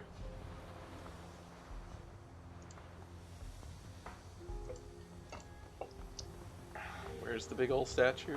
It's over there. Is there still more guys? I think that wasn't actually all the guys.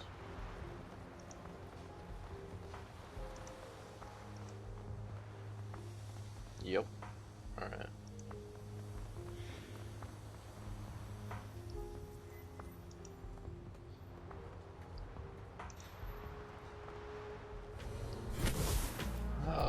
Oh good. At least it missed.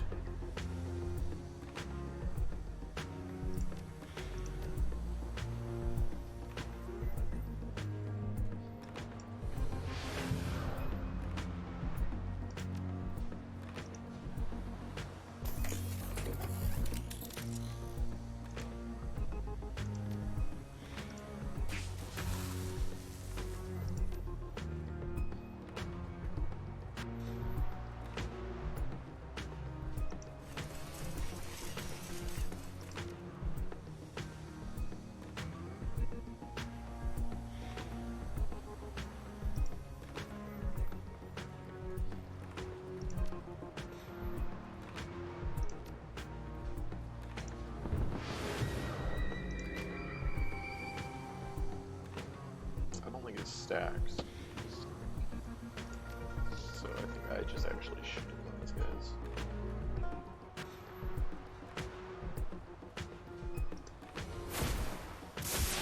Nice.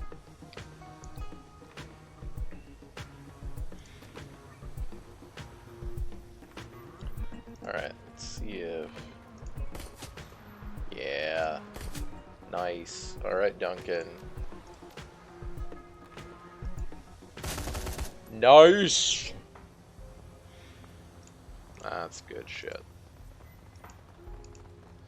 Alright. Desecrate the statue. Alright. Oh, that was only 70%. Weird. Or that was, so that was only 20%, which is the 10% of, like, the water. Is there anything else I can do up here? Like, how was I supposed to get to 75% or 100%?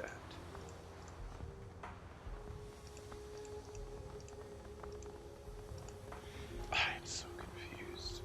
Oh boy. Who the hell are those guys? A well-dressed man steps forward, his peers staring smugly in your direction. His clothes are smart and clearly expensive, but lack the typical padding worn by guards and thugs. A quick look at his associates reveals the same style. Mages. On behalf of Wuxing Inc., we've been instructed to prevent your further vandalizing of the company's property and assets. However, they were specified how, so I vote we do this the easy way. Mage motions to you with a flick of his wrist. Leave no survivors! I'm gonna run to the bathroom once this is actually in combat. Oh my god, look at that little guy.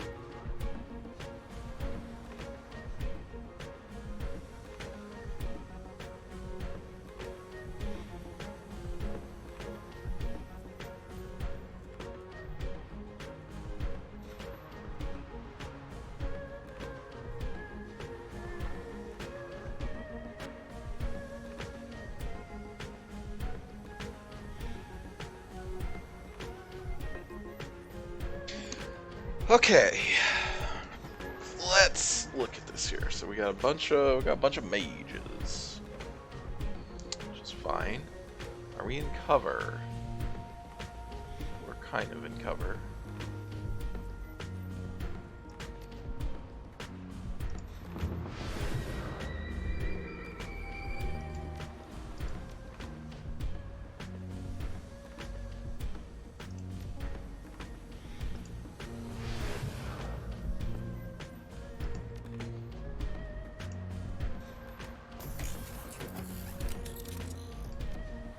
Get out of the way.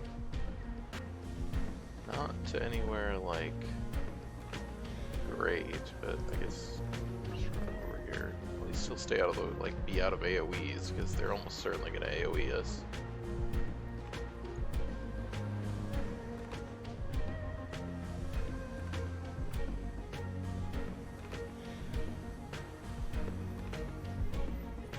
They're all geomancers. They are. Okay.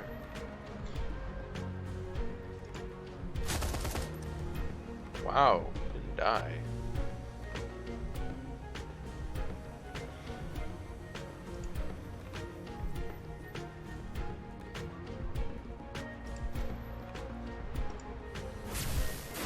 Alright. Oh, he still didn't die. Jeez. Oh, cheat point found. Okay, guess we found. Holy shit. Holy shit.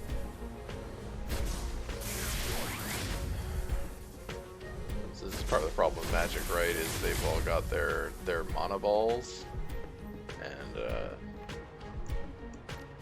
they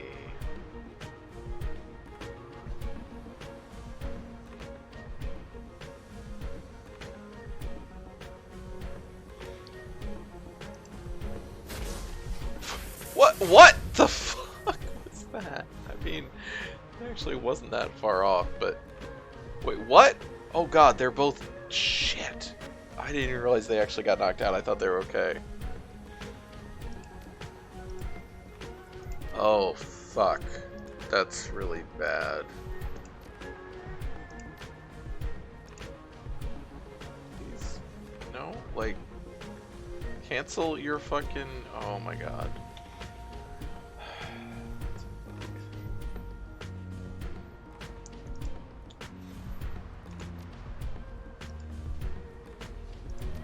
Great.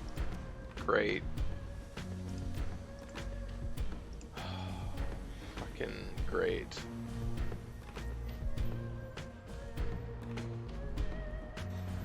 I mean, I think we're just gonna lose. Like, we can't actually have that happen. They, like, so they, you know, it's on cooldown now for all of them. They can't do it again, but it's just like, well, they just fucking wrecked us with all those. And it's not like they weren't in cover either. It was just like...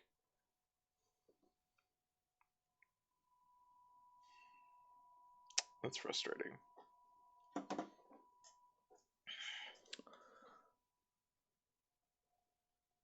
Also, I'm like, those mages, that mage had a lot of health.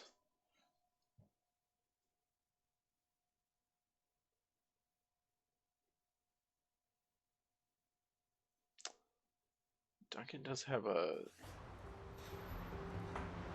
Oh no. Really? I didn't save afterwards. Of course I didn't. We did so well with these guys, and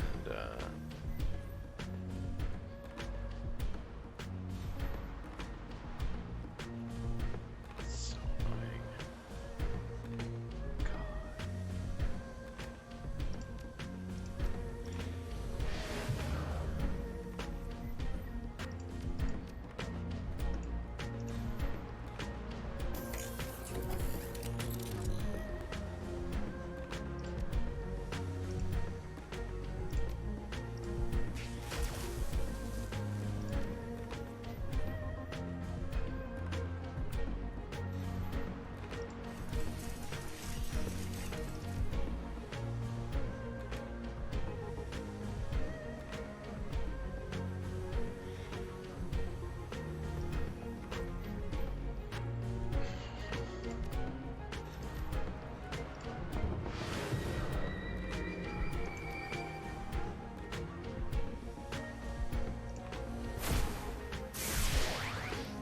Wow, really? I was surprised by that.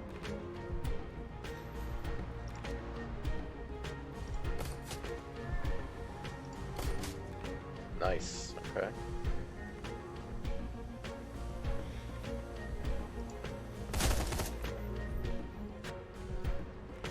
Oh, fucking hell.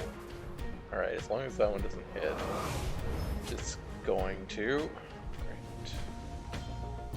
Great. Oh, it hit me. Okay, I thought they were actually hitting Duncan, but that's maybe better.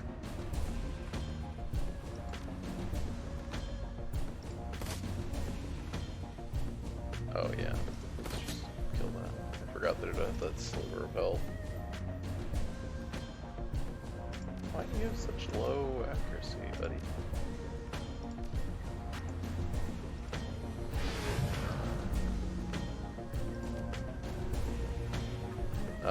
Okay. Not really sure why it has such low accuracy.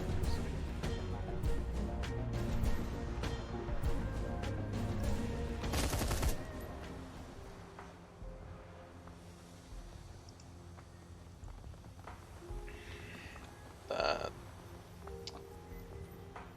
is not great.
Nice.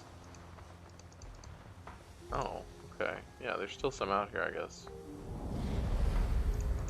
Just have to actually find them. Wait, is that 20% on its own?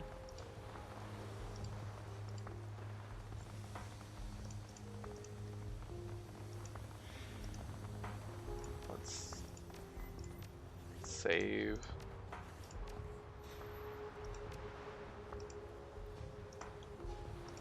There's one over here. There it is. Nice. Okay. And this should get us to 100% then.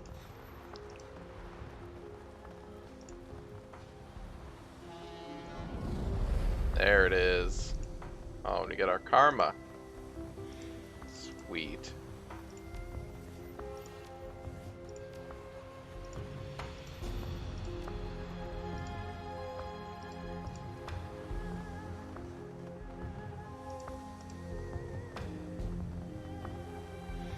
There they are. Okay. So I guess we want to...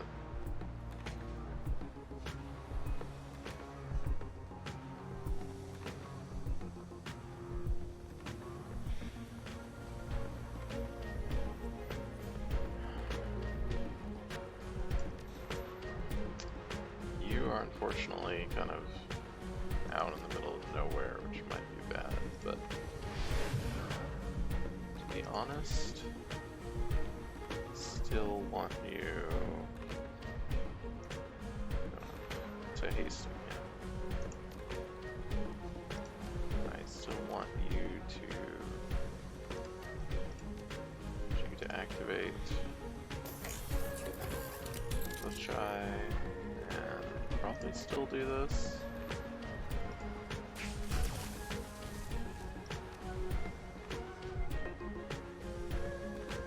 Alright, if you go... Oh. You can only go up to there, which is not great.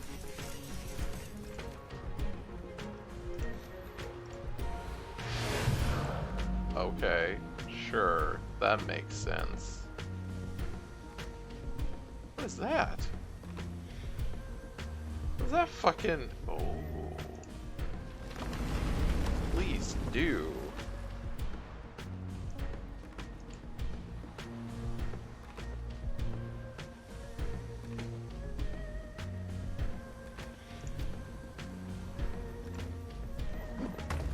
Nice.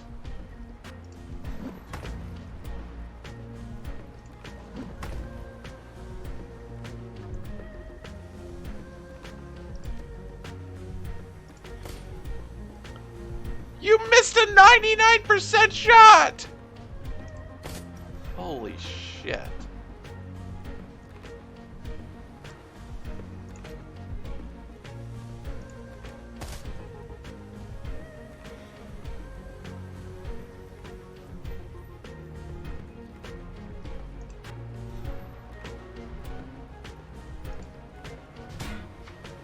You missed. Fuck. Okay. That's great. That's also... Oh, that's actually terrible. Great. Great. Everybody's really fucked.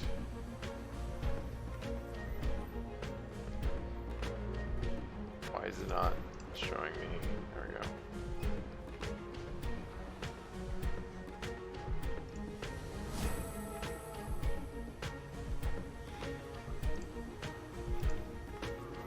Who has fucking health kits? Oh, you do. That's not very useful. You actually have one. But you can't. Oh, we don't have a trauma kit. Fuck. Well, we might have to restart this one again, because these things, like, it's not like they're, it's just a couple of those. We're really fucked.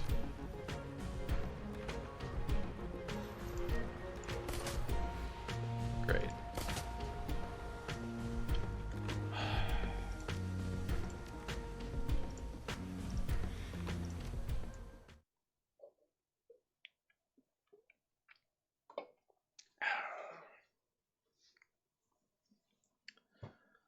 I don't know what we need to do.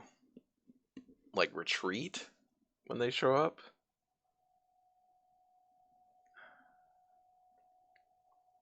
That's really frustrating.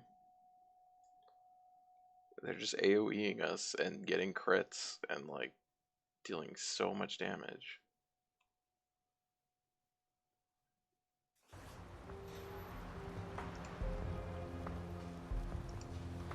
Okay, I mean, let's try and go in here.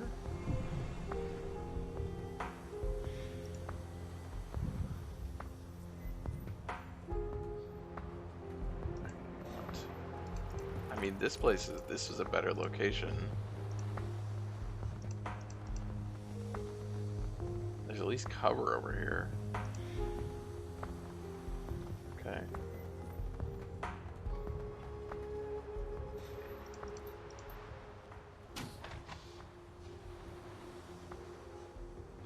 Oh, weird. We're not actually in combat. That's really weird. They didn't see us from over here, but we triggered it. I wish I could... Oh, I can go into combat. Okay. Oh. Weird. Really weird.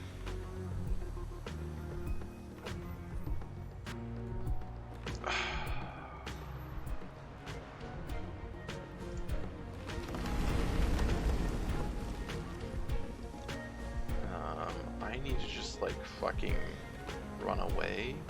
I don't even know. No, fuck!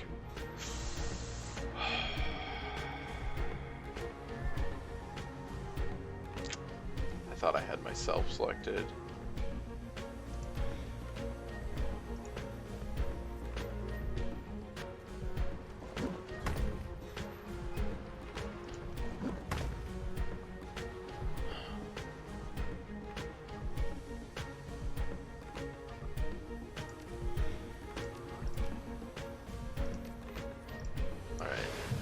Cover, at least that means she can haste without me being too worried about it.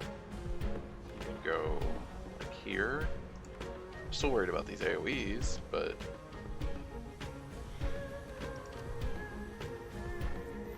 we're not that jumped together.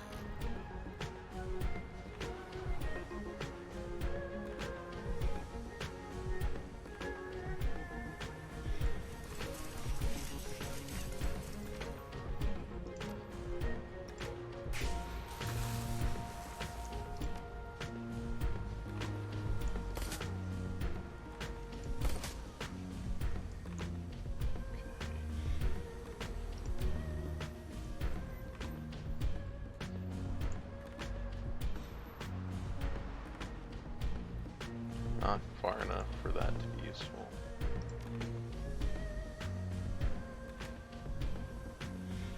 I think I need to go over here and try and hide from AoEs.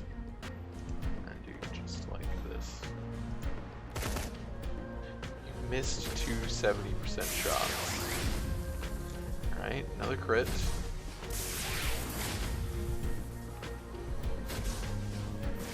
Okay.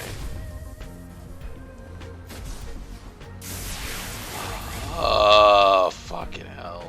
Alright, I mean, we lived.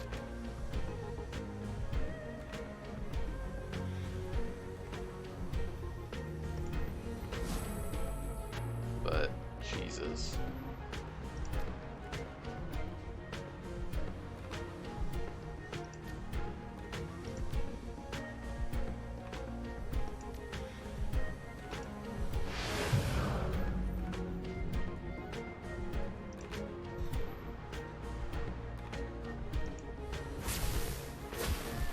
Wow. Great.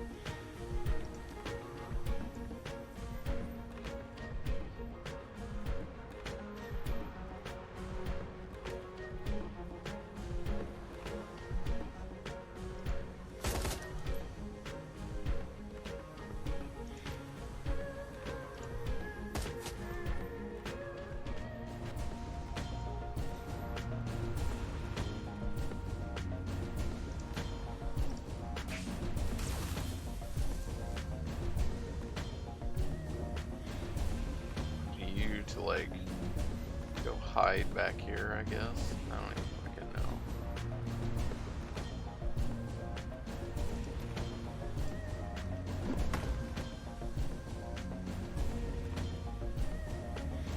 Oh, wait, where'd it go? Why did it disappear? Oh, that sucks. Alright, so they shouldn't be able to. Okay. What was that? Oh, we missed whatever it was.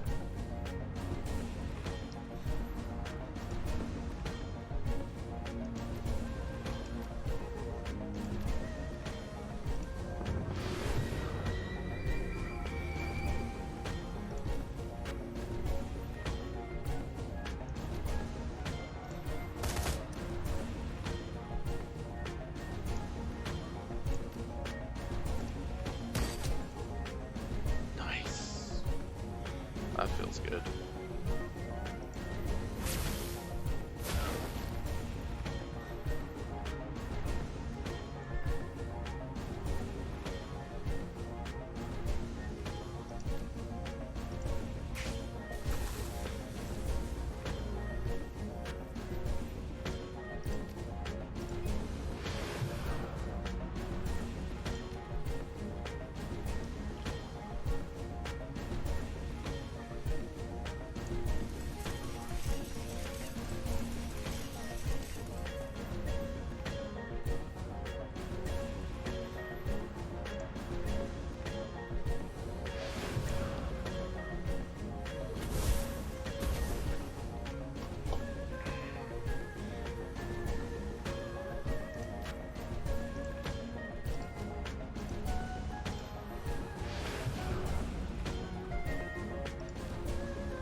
Nice. I'm really glad I got that sniper rifle. Okay, but now we're gonna have to go have another fight. I'm guessing.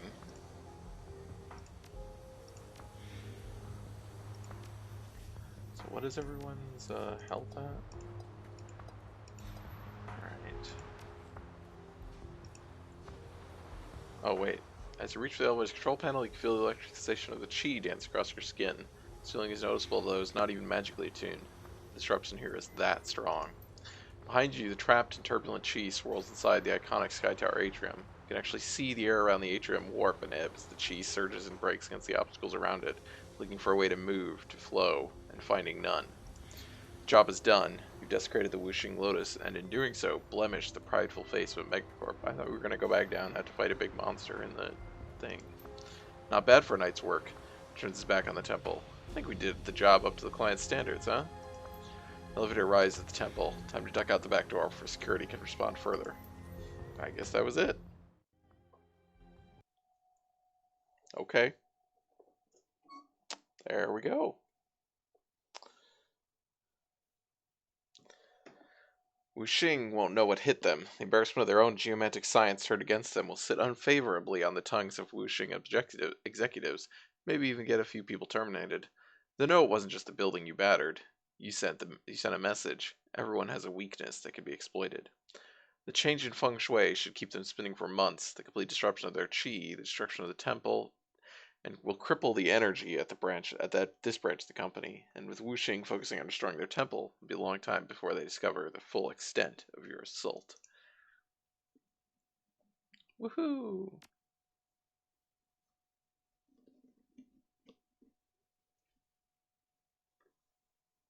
Hello, game.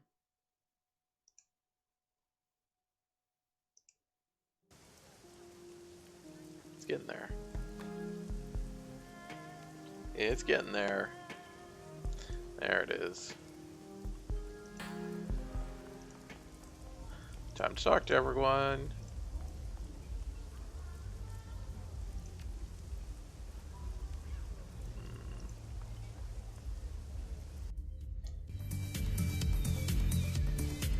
that's Colin.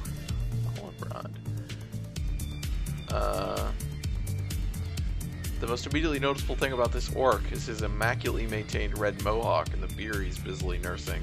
Fixes you with a mischievous grin as you approach, touching 2 fingers to his brow and salute. Hey there, Chief. What's crackin'? Do I know you? Extending his hand, the orc shook his head. No, but you might want to. At least if you need a shaman on your crew. Illuminati Alabrad at your service. Haven't had a chance to get established in Hong Kong yet. Maybe you can help me change that. How do you know I'm a Shadowrunner? Are you kidding me? Everybody around here knows about you. I guess they don't get a lot of foreigners who move in and immediately start cozying up to the local Yellow Lotus straw sandal. The rest of us have to show up here and hope somebody needs a hired gun. Your accent sounds North American. Sure is. Born and raised in Federal Way, Seattle Metroplex. Not as bad as the Redmond Barrens, but still a total hellhole. Kinda miss the big gray Northwest, but I guess being swamped by monsoons here in the FEZ is pretty similar. Less acid in the rain, though. Why'd you leave? Things are getting pretty heavy for me. There was a big blowout with the Universal Brotherhood, a lot of bad magic going on. I decided it'd be better to lay low here until things calm down. I think I might be here longer than I expected, though. Cash isn't coming as fast as I'd like. What kind of shaman are you? Kind with a shotgun and a penchant for bad luck? Lets out a roaring laugh and slaps a hand against his leg. Ah, I killed myself. Seriously though, Coyote guides me. What's Coyote like? He's happy-go-lucky, willing to save life as it comes. Gotta ride the waves, and the universe will take care of you, you know? Can't fight what's fated to be, but you can bend the rules if you're smart. Coyote likes shamans that are like that, like me. Like most shamans, I felt his call when I was a teenager. Running with the local gang, trying to scrape together enough money not to starve. One day we were having a dust up with the Black Hammers, and I just felt this force welled up on me. The next thing I knew, their knives just bounced off my skin. Things being what they are, I decided making some real money was in order. Teach the gang, started hiring myself out to whoever offered the most new yen. That's all I've ever done, but I'm good at it. Not likely to find many better, in fact. What do you think of Huey? Frankly, I hate it.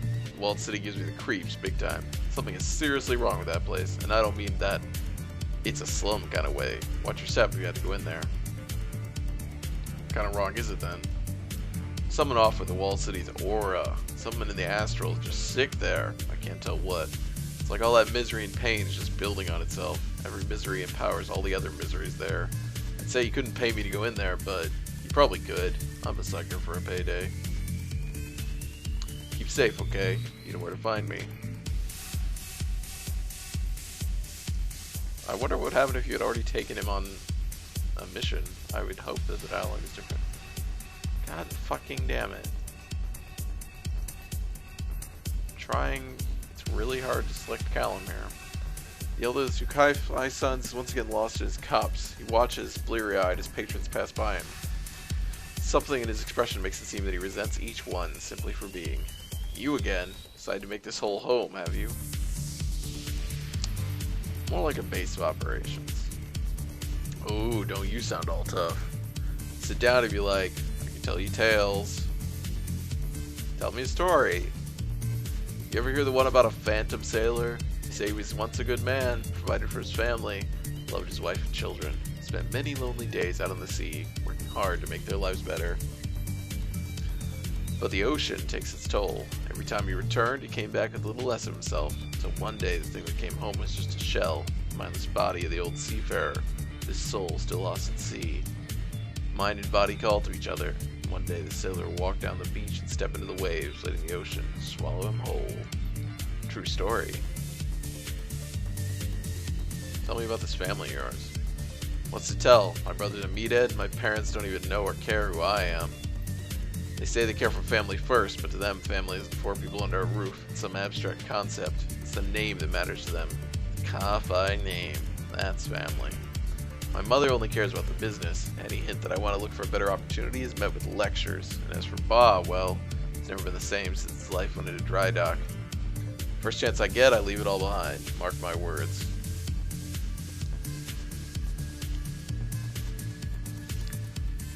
Henry Ka-Fi putters about in the back of the club like a great hulking ghost. Despite his size, see, ghost, he goes largely unnoticed by the club's clientele. It's as if they all have a blind spot in which he's happy to reside. Why do you insist on chatting like this? Am I bothering you? I can leave. No, it's just unusual. Most people leave me be. They don't know me except my name, maybe my name. They certainly don't know what I do here, so they have no cause to speak with me.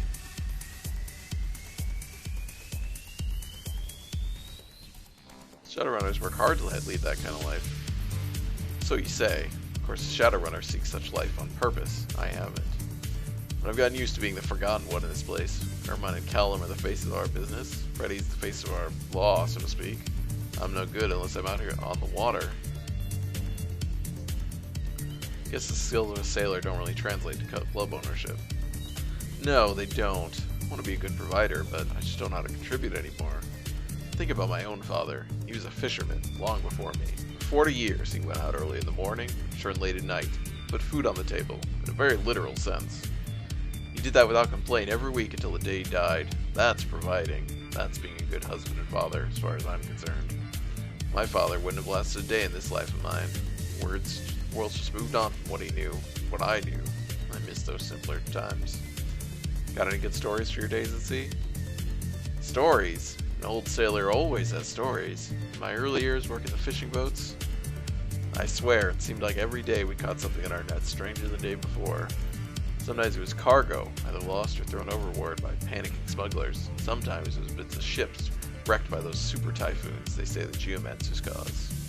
We'd haul up the occasional body, figure some of them were refugees, either from the mainland after the Civil War or the Philippines after that whole mess, human trafficking, pirates, lots of bodies in these waters. More and more we pull up bizarre sea creatures, not sure if they were mutants or some kind of awakened critters. Small ones we always threw back as soon as we caught them. If you don't know what something is, best to assume it sprays acid or lays eggs in your brain. Big ones, shakes his head in disbelief. A lot of times we had to cut loose the net. Nets cost a fortune, but when the whole boat shudders and you see 3-meter spines or tentacles or something break the surface, you know it's not worth saving the net. Those are good times though, simpler times. It got more complicated as I got older, and as the seas got even ever more fished out. It's even more complicated now that I'm stuck on dry land.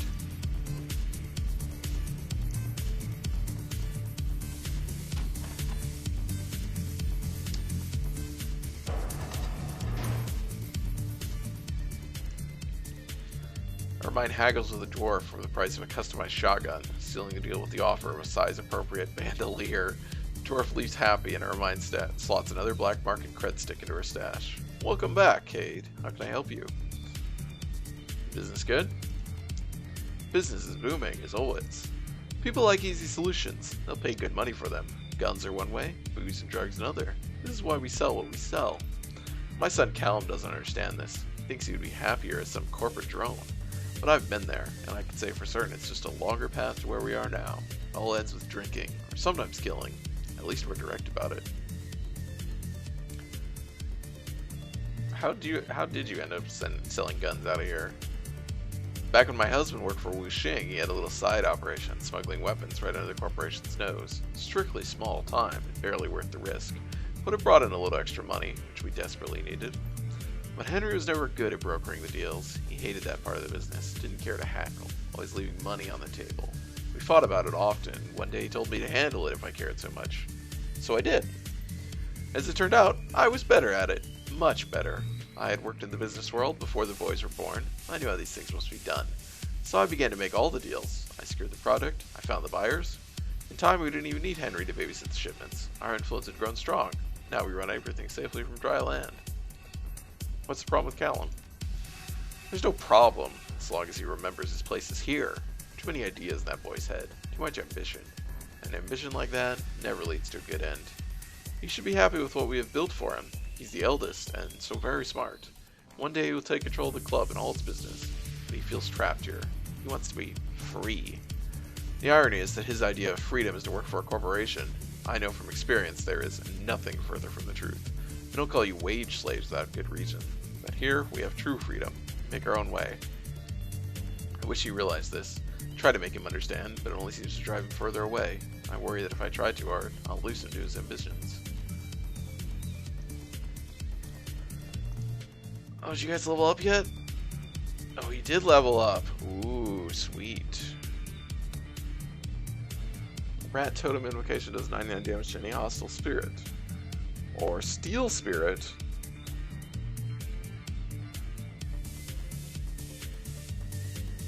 Okay, so it's destroy a spirit or steal a spirit. Why would we ever not steal a spirit? Sabotage. Pistol ability that increases accuracy by 30%, critical chance by a small amount for one shot. Or Espionage. Mark target ability now reduces target armor by 1. Oh, I forgot about marking target. Forgot that I have that as a decker. It's actually somewhat can be useful. Only problem is it can miss.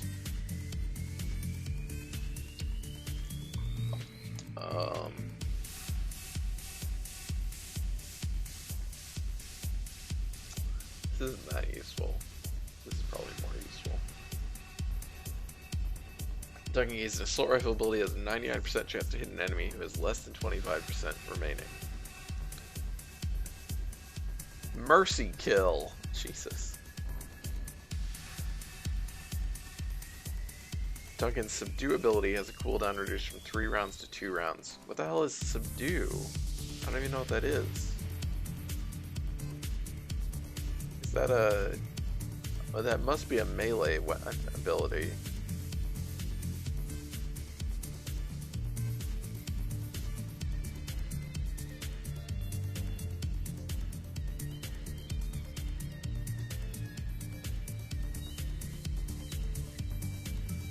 I didn't know that he had melee abilities. That's not something I'm ever going to use.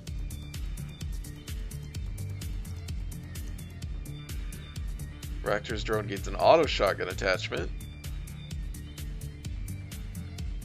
Okay, it's 10 ammo. Or a rotary saw.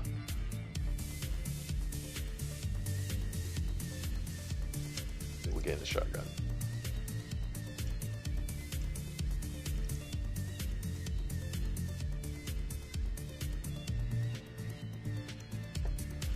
Yes.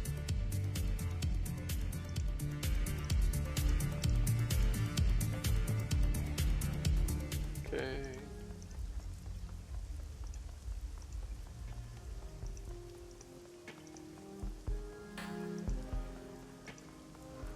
Hey, Spider Shen. Spider Shen. Spider Shen. Shen is busily engaged in a conversation with someone on the other end of the video call. The other individual appears to be a tremendously handsome elf, wearing an immaculate and undoubtedly pricey custom suit. Shen doesn't appear to notice you. I'm just saying, if the custom office give me more crap about importing those tiger snakes, I'm gonna be up a creek without a paddle. The elf nods, tilting his head back with a mischievous grin. Leave it to me. I have some friends in the customs house. Between that and their shoddy record keeping, I'm certain I can get your snakes out of quarantine. It'll take a day, maybe 2. If it takes longer than that, it's because someone specifically doesn't like you. Long last, Shen seems to notice you. Hold on, Yang, I'll call you back. Got a customer here. Putting down the comm link, Shen bows. Hello again. What can Spider Shen do for you today? Who's the good-looking elf? He's my lawyer, Yang. Our lawyer, I should say, since he's another Blue Lantern. He's part of the same crew. Shen lifts the thin Chinese sword, turning it over so that the light glitters along the edge. We don't do a lot of things that are legal in the strictest sense. Helps to have a good lawyer, you know. For most Shadowrunners, getting caught is the end of their career. Well, see, there you go. If you had a good lawyer, that wouldn't be a problem. Shen grins, chin tilted upwards. It saves you a world of trouble, woman. Most of the time, caught means dead for us. Shen is unmoved by this information. Well, then your lawyer can make sure your inheritance goes to the right people, eh? This one time, we had to cause a big fuss and make sure it pointed at the Red Dragon Syndicate. We ran into one of their protection rackets, started causing all kinds of fuss, breaking windows, setting fires, roughing up patrons. Yang told us to wait and get arrested. Problem was, there was a vice squad that really wanted us caught and thrown in jail. We'd embarrassed them a few times already. Shen chuckles quietly. Turns out he used a Decker contact to make sure to swap a bunch of public recordings so the traffic cameras conclusively show us somewhere else and arriving at the last minute. He also made sure the Vice Squad that arrested us was cited for failing to file the proper paperwork on a bunch of previous cases. The squad got canned. We got let go. It was a thing of beauty. You getting some new pets in? Shen frowns dourly. They're not pets. They're an investment. I can make anti-venom serums from them, or I can use the raw venom to accomplish tasks that would otherwise be too messy and loud. You do wet work for the Yellow Lotus. When the situation demands it. Normally I work for Grandfather Woe exclusively. Sometimes, though, he asks me to do someone else a favor. Shen produces a needle from below the boat's table, casually flicking it off to the side. Glancing over, you see that it's embedded halfway into a metal crate. I solve problems. I never know what the problem will be, so I have an array of tools at my disposal. It's like this. Yes, I can hurt people, but I can also heal them. I learned to heal with my medicine before I learned to hurt. When you learn how the body works, you learn how to break it, as well as fix it. It's like a mechanic in a car engine. If you know how to fix it, you know how to disable it.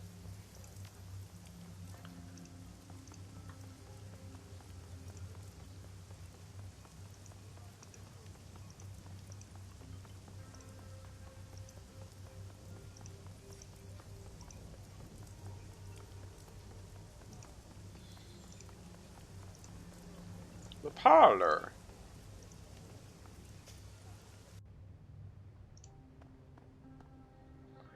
Immediately upon entering, you notice the clutter. Somehow the small magic shop is even messier than before. Stacks and stacks of books occupy chairs, tables, and the tops of shelves. There seems to be even more than when you first visited. It's as if you just entered a paper factory in its spawning season. You peer around a precariously arranged tower of books and find Crafty hungrily reading one of her mother's journals. Red rings her eyes, and tousled hair falls over her face. She looks like she hasn't seen the better part of a pillow in a couple of days. She moves to stretch and spots you. With a quick flick of her hand, she marks her place in the journal. What a welcome sight. Have you found anything? Not so much. How about you? A slow smile spreads across her cheek. She nods. The mind-numbing tedium is starting to pay off. Check this out. The dreams that everyone's having, they aren't really dreams. They're omens. From what I've gathered, we're walking a fine line here. They're pretty dangerous. Attempts to interpret them could lead to mixed results. What do you mean by omens? You know, omens. Harbingers of doom and gloom and bad things to come. Mouth twists aside as she thinks. Just a bit. Crafty opens a drawer behind the counter. Brings out a dictionary. Excuse me. Clears her throat. Omen. A sign that warns of future events by way of visionary creatures' hallucination. She closes the book with a thump. I mean, I know what an omen is, Crafty. I wanted a little bit more of in this context. Why are they happening here? Apparently, these sorts of portents are commonly linked with malign places and disaster sites. They're caused by leakage through wounds between our world and the astral plane. What's causing these wounds? Can we stop it? I'm not sure we can. At least I haven't found anything about that in my mother's texts yet. She lays a hand flat on the countertop and leans forward. We don't want to dive into this haphazardly, Kate. Remember, these omens can be dangerous. How are they dangerous? She holds up a finger and starts digging around for another text. After a moment, she locates a small notepad and flips to a dog-eared page. In here, it says these visions, or dreams, or whatever we want to call them, are real. They're open to interpretation, but interpreting them incorrectly could be disastrous. Astral space is a place of dream logic. Taking the things you see too literally can be even more dangerous than ignoring them. So the best outcome would be for us to interpret a dream correctly. Using that term loosely, yes, but there's no real correct way to interpret a dream, and it's difficult to separate the nonsense from the substance. Well, can you interpret the dreams? Crafty plunks a notepad on top of a nearby book tower. I can't help you interpret your dreams. Whatever they're trying to impart, it's beyond me. All I can do is keep reading. There has to be something in this library that helps us understand what's happening.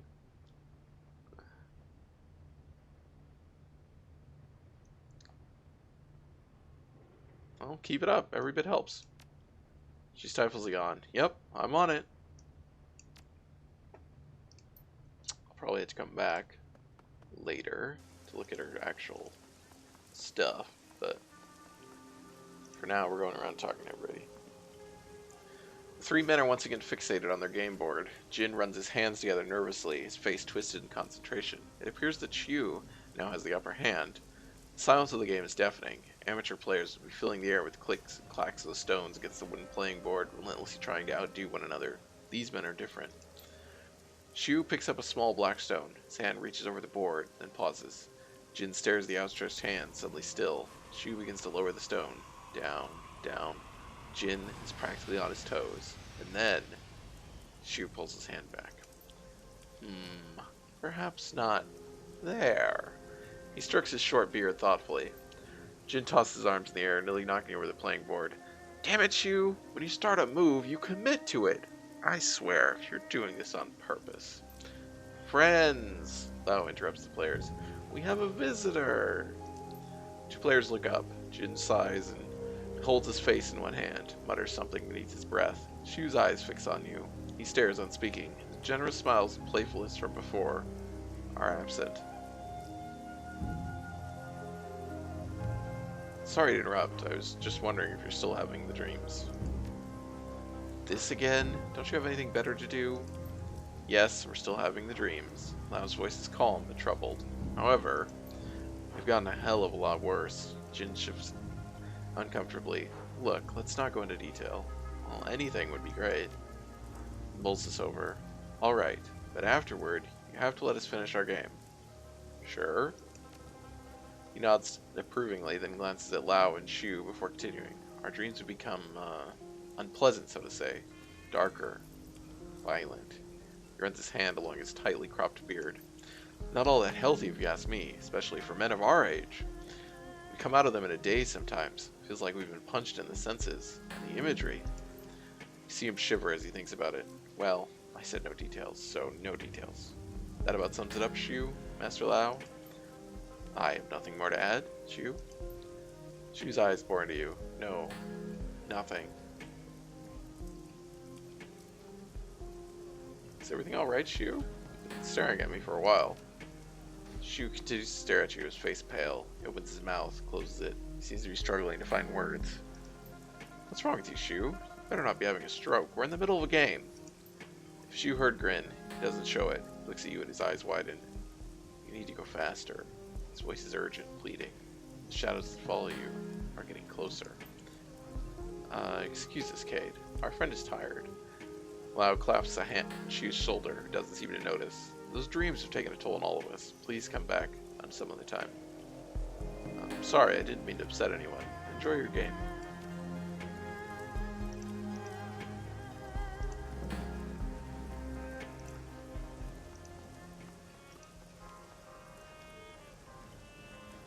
A hover drone loiters in front of Matthew. A stream of profanity is spewing from its scratchy speakers. People nearby are looking away, ignoring the awkward situation. Matthew's cigarello is dead, drenched by rain.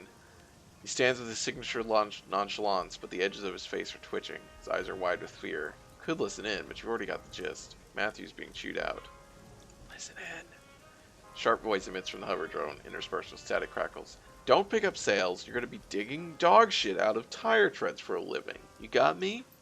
Well, Matthew stutters a response. Hey, Kwang Ha, come on, beautiful. I've got a half dozen hot leads coming in just today. Don't give me your cheap hustler shtick, loser. If you don't push 10, you and your fuzzy little pals are going to be living in a cardboard box. Don't worry, beauty.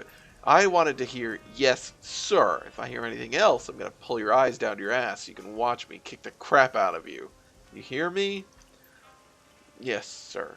Matthew's voice is barely a whisper. What was that? He says louder. Yes, sir. That's better. Now don't screw this up, you damned screw-up. Drone speakers finish with a shriek of feedback and clack back into its hole. The drone soars up into the sky and races off upriver. Matthew shakes himself off. His cheery demeanor surges back with striking resilience. He turns toward you, a little wild-eyed, but otherwise restored to his usual self. Cade, I hardly saw you there. Come on in. Don't be a stranger, beautiful. Who are you talking to through the hover drone? One of my suppliers, Kwang Ha. Really good businessman, sharp guy. Sees opportunity where most of us only see broken parts. Funny guy. Makes me laugh my ass off. He sounded unhappy. Oh, that's just Kwang Ha. He's like a paper tiger. Matthew sways back and forth on his feet, languid and jittery at the same time. He's a big joker, always shouting, but I think he's a real softy at heart. Real big heart for the little people. Keeps you well stocked. What's your business arrangement with Kwang Ha? I sell on commission. Gotta keep those bots moving. They don't earn their keep sitting out in the barge. You don't own most of the drones. Matthew's brows arch up in surprise. Of course not. How could I afford them? I'm so lucky to have a guy like Kwang Ha as a partner. Only problem is he's got me laughing in stitches so much it sometimes distracts me from sales. Kwang Ha's a funny guy, you say. Yeah, I was laughing my ass off over here. Matthew gives you a long, awkward smile. Seconds stretch out. He blinks uncomfortably. When he speaks, his words sound stilted, like he's repeating a mantra. He's a funny guy. Matthew adjusts his suit lapels with mechanical gusto. Phew, what a pep talker, that Kwang Ha. I feel like I could take on the world right now.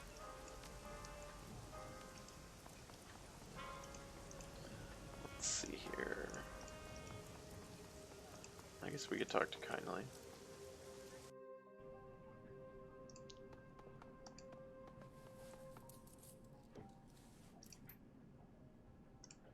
Alright. Or not.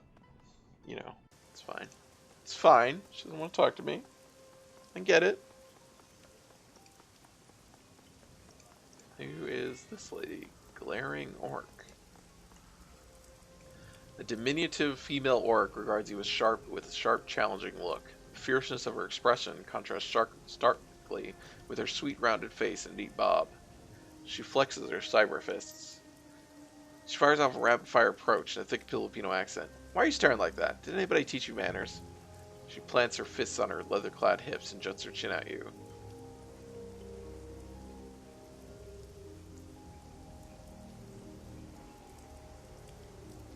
Sorry. She blinks and her jaw unclenches. It's alright. I can't tell you're a newcomer. I just feel a little protective in my part of town. The orc looks you up and down. Finally, with a gruff nod, she introduces herself. I'm Rosario Ignacio, or to the members of my community, Cherry Pink. I specialize in transport missions, nanny services, and occasionally Shadowrun for walking around money. I can also fry up a mean batch of lumpia, but you can't have any unless I like you. Cherry Pink seems like an odd choice for a street name. She glowers at you. It's a bona fide Filipino nickname. Unless you want a mouthful of fist, you'll show it respect. You said you're a nanny? She nods enthusiastically. Look around you. You see these Shadowrunners and dealers of contraband and Johnson? There's a fair number who have kids, though they wouldn't shout it from the rooftops. It's usually too dangerous to keep family close. That's where I come in.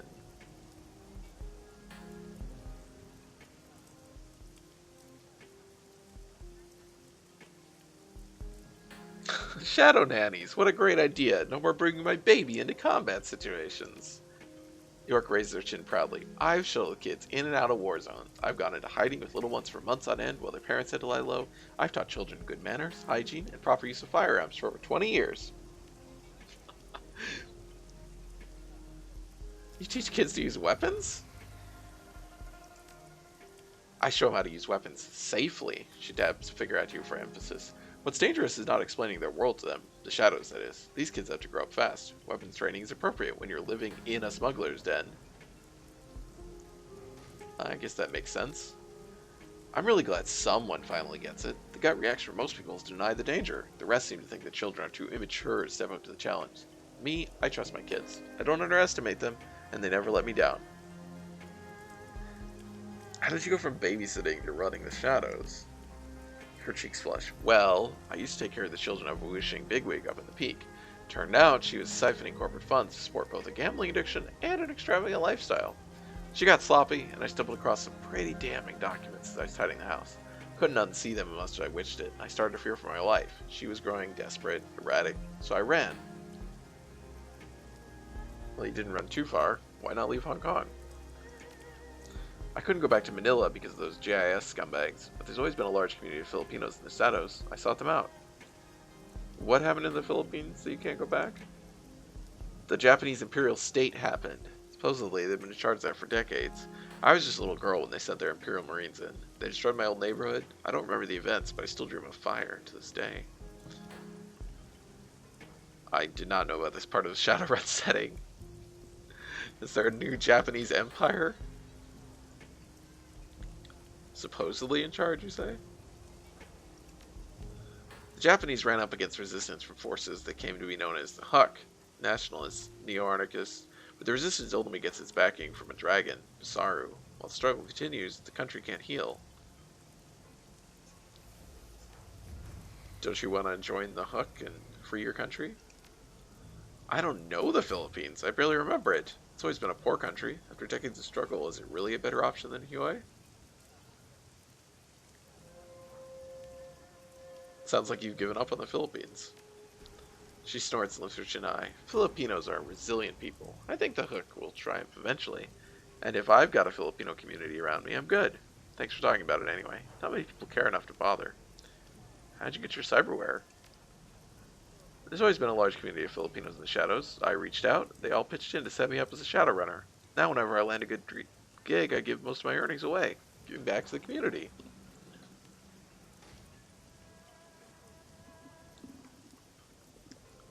Do you ever regrets about leaving your old life behind? She looks away suddenly, her eyes moistening.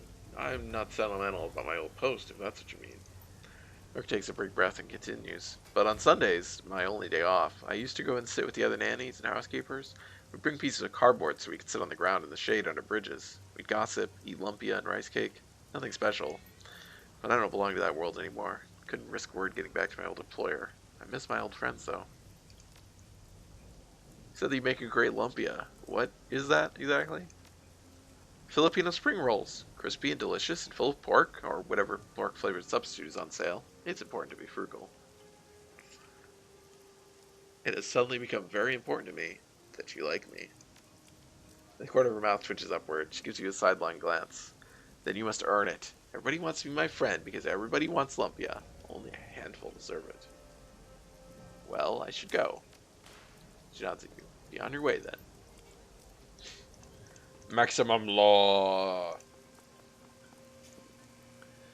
Yo, Cade! Welcome back to the palace. You got anything interesting to tell me today? Looks at the heap of wearable computers, PDAs, and chip decks on the nearby workbench. Because I got nothing but fixing hair colors and debugging old ladies' PDAs. I swear I'm gonna die of boredom.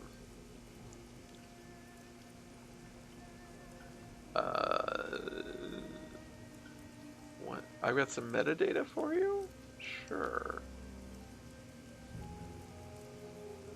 Oh, okay. Yo, tell me what you got. The network runs on information. I don't know what telling him this gets me. Does he pay me? A recent heist at the Emperor's Tomb Museum, the one under construction, had a specific target. Books. Really? Indeed. There was some sort of ancient text, probably sorceress, and awakened monsters that invaded the tomb. Whoa, are you serious? That's nuts! Law slaps his thighs for emphasis. Boom! More proof of my theory. The Kong is done. I give it 2 years tops before demons or something eat everybody.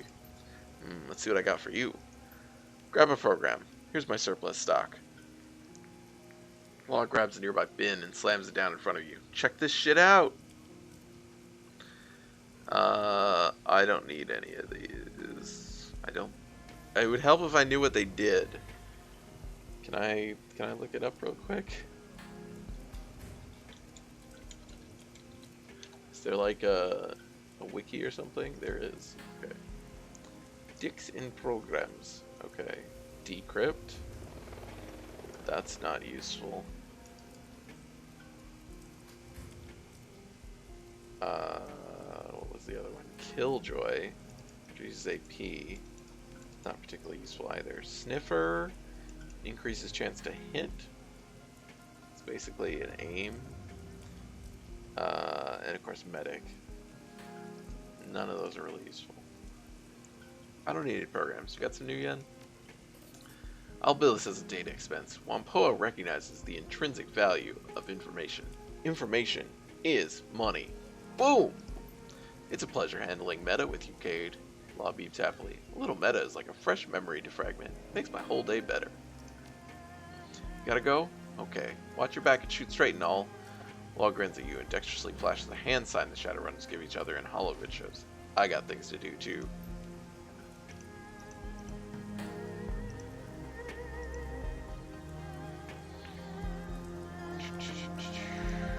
Let's go talk to our buddy.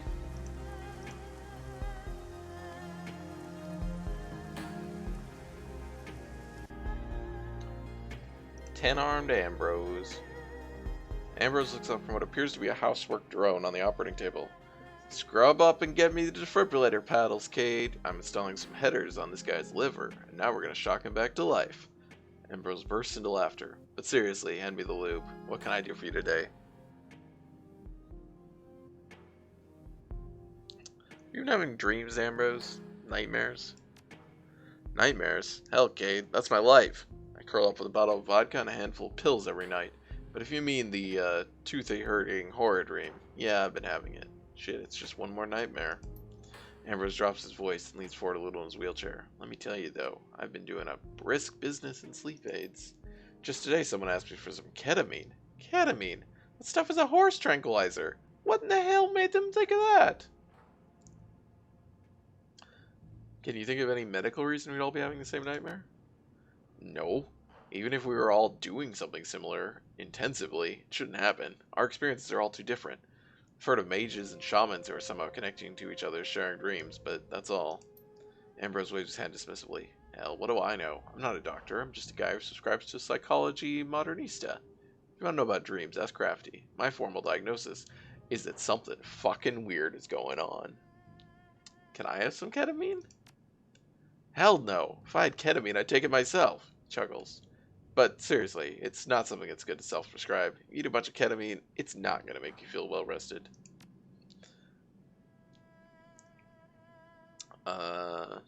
So you were a Hong Kong Shadowrunner.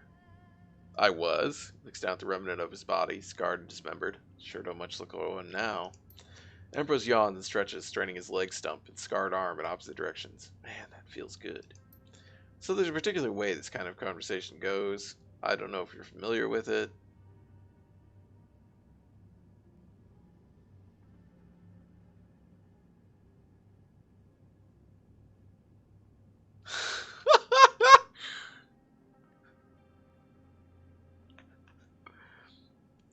We show each other our butt tattoos. Ambrose snickers. Where the hell did Kindly dig you up? Wait, don't answer that. Listen, I'm circumspect about my past, and you're a new active runner, so I don't want to know any of your story. It's only a liability to me. Ambrose props himself up painfully and leans forward a little. His living eye has an intelligent gleam to it, so let's make this conversation useful. I'll cut the BS and give you some down low in Hong Kong from an expat runner's perspective. In return, you don't dig from my jobs list. Deal? Deal. Rock solid. Hong Kong's a good lily pad for a derby crasher like yourself, Cade. Shadows are deep, money flows, it's friendly to foreigners, and there's no real government. The whole place is run by corporations and syndicates. However, as fresh meat off the boat, you gotta decide who you want to be. Foreign runners are full of 3 career paths in Hong Kong. In the Kong. They assimilate, they burn their bridges and get out fast, or they die. If you're a short-timer, you can be as violent and splashy as you want, but a Waldo arm swings over his shoulder and points emphatically at you with its claw. If you're in for the long haul, learn the local arts. Discretion, restraint, respect. Get that long-term face. Don't embarrass people. Hong Kong shadows grind through expendable runners who are loaded up with bad face and then dumped in Victoria Harbor. So whatever you do, watch your back.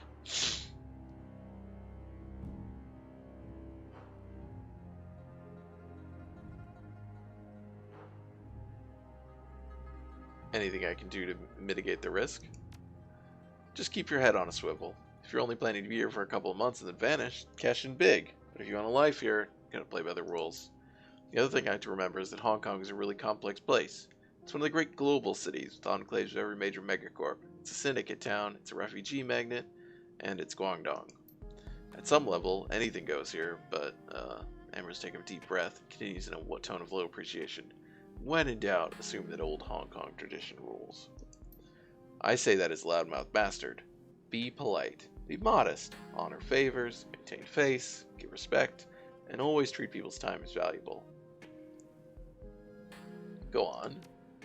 Hong Kong fascinates me. I used to hate it here. Now I love it. Ambrose takes a big breath and sighs contentedly. I've found a nice little piece. If you survive, maybe you can too. You sure do seem like a survivor. People know who I am, but only in the network. Kindly runs this neighborhood like a separate country. Paddle a boat across the canal and no one's ever heard of me. And never... Ambrose suddenly stops himself as if he realizes what he's saying. Finishes lamely. Anyway, it's private.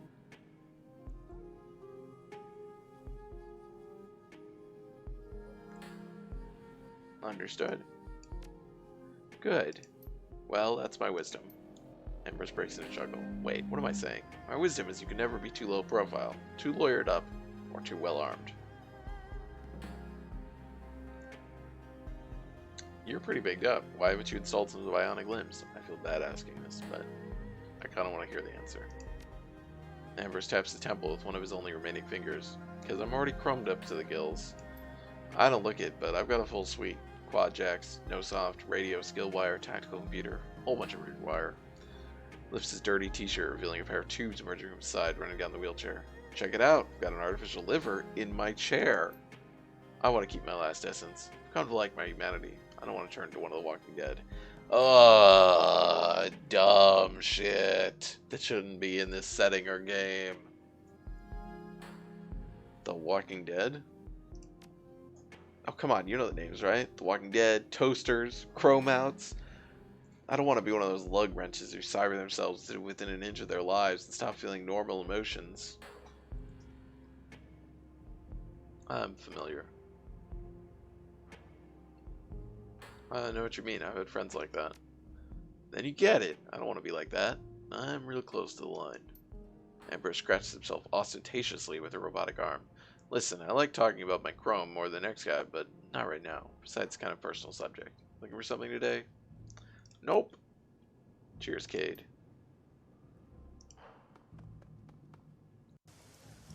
Alright. Time to go back to the Bolto and talk to everyone there. And yeah, once again, we're just going to get through one mission a stream.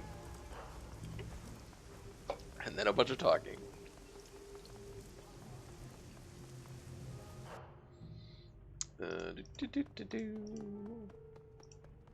Duncan!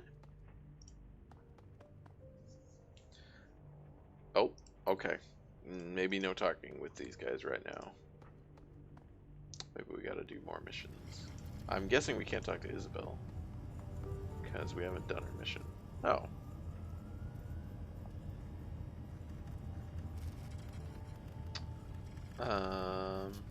These are like the same things we had before. Nice avatar. It's a good look on you. Isn't it? I spent months customizing the avatar. Yeah, I feel like,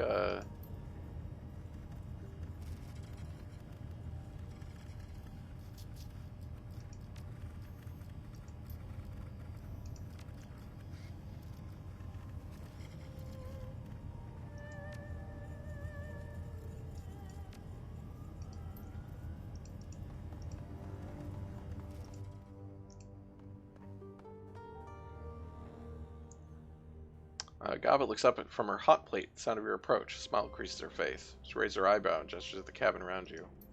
You know, the bolt hole's really been shaping up over the past few days. With all the work we've been putting into her, she's starting to feel like a real home. You've been living here for how long? With those other guys?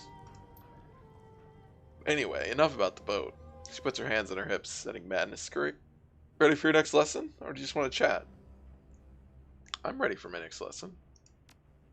Yeah? She smiles. That's good. I was hoping you'd want to keep going to this. It's good for you, and I'm kind of enjoying it too.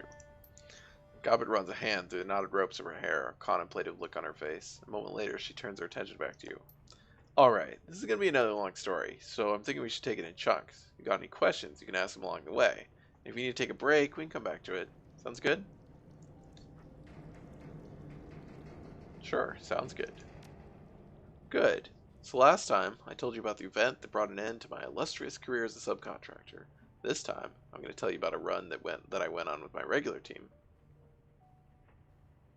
Was this where you started running with Isabel? No, this was long before he had hit the streets as a runner. We were friends and everything, but she was still learning to deck back then. She was good for her age, but she wasn't ready for prime time. You don't know anyone from the group I'm talking about. They're all gone now anyway. You had a rough career, haven't you? Like, not gonna say that.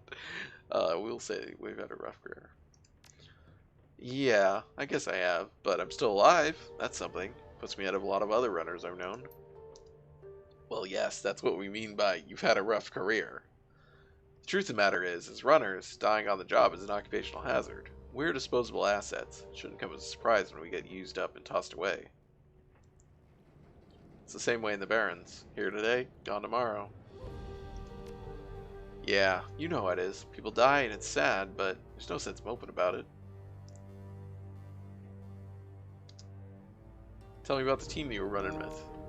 Sure. She extends a hand so she can count off teammates on her fingers. Madness scurries down her sleeve and perches on her forearm.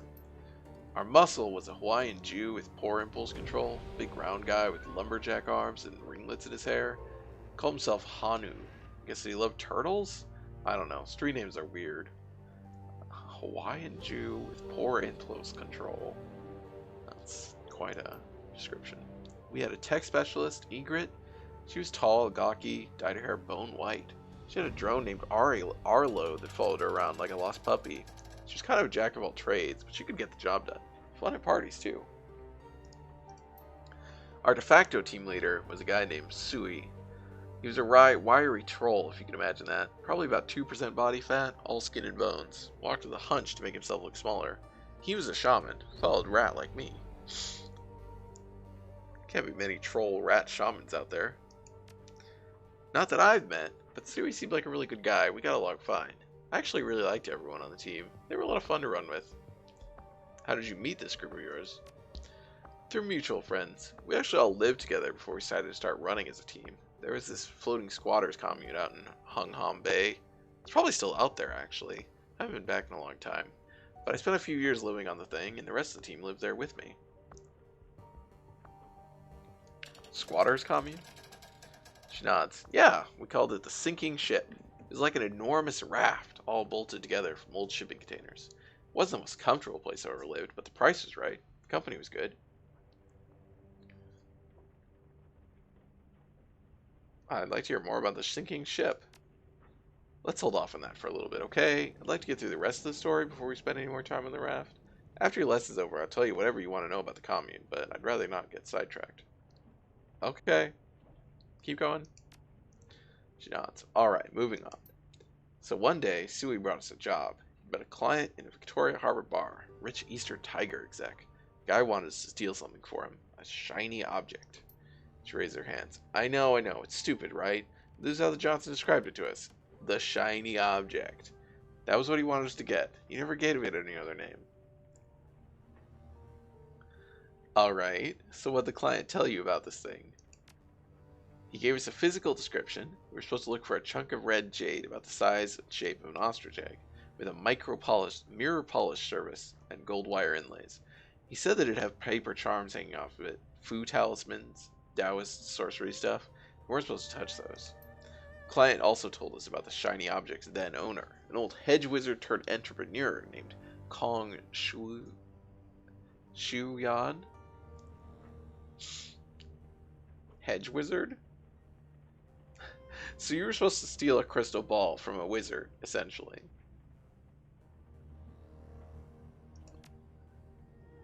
When you boil it down like that, it sounds kind of silly, doesn't it? She shrugs. But hey, that's the world we live in. And like I said, Shu Yan wasn't just a wizard. He was an entrepreneur, a business wizard. Guy had resources. From what we were told, the old man was keeping the shiny object in one of his warehouses. He had a bunch of them. He built himself a nice little empire selling magical paraphernalia through puppet vendors in the Yao Ma Te night market. Supposedly, a good fifth of the stalls in that place were on Shu Yan's payroll. What kinds of magical paraphernalia are we talking about? She begins counting off examples on her fingers. Pickled reagents in mason jars, hermetic scrolls and charms, relics looted from Buddhist temples, crates of old Balinese Rangda masks, fist-sized stones from a great dragon's kidney. Shuyan sold it all. How he got his hands on it in the first place is anyone's guess. Some of that stuff sounds valuable. Yeah, I'm sure some of it was. Most of it was crap, though. Fakes and forgeries to sell to gullible tourists. Sifting the good stuff from the bad would have taken time, and we weren't planning on sticking around long enough to do that. Fair enough. So we'd cased the warehouse for a couple of nights before the run, did some recon, took some notes. From what we'd seen, we were pretty sure that Shuyan was keeping our payday in a vault area at the very back of the building. Security was pretty heavy, though. He was paying a local triad for protection, and he kept a lot of their boys on the staff. Sui was the one who came with the plan. We'd split up outside and enter the warehouse in two teams. Team A would create a diversion. Team B would hit the vault while security was looking the other way. We'd grab our payday, regroup, and get the hell out of there.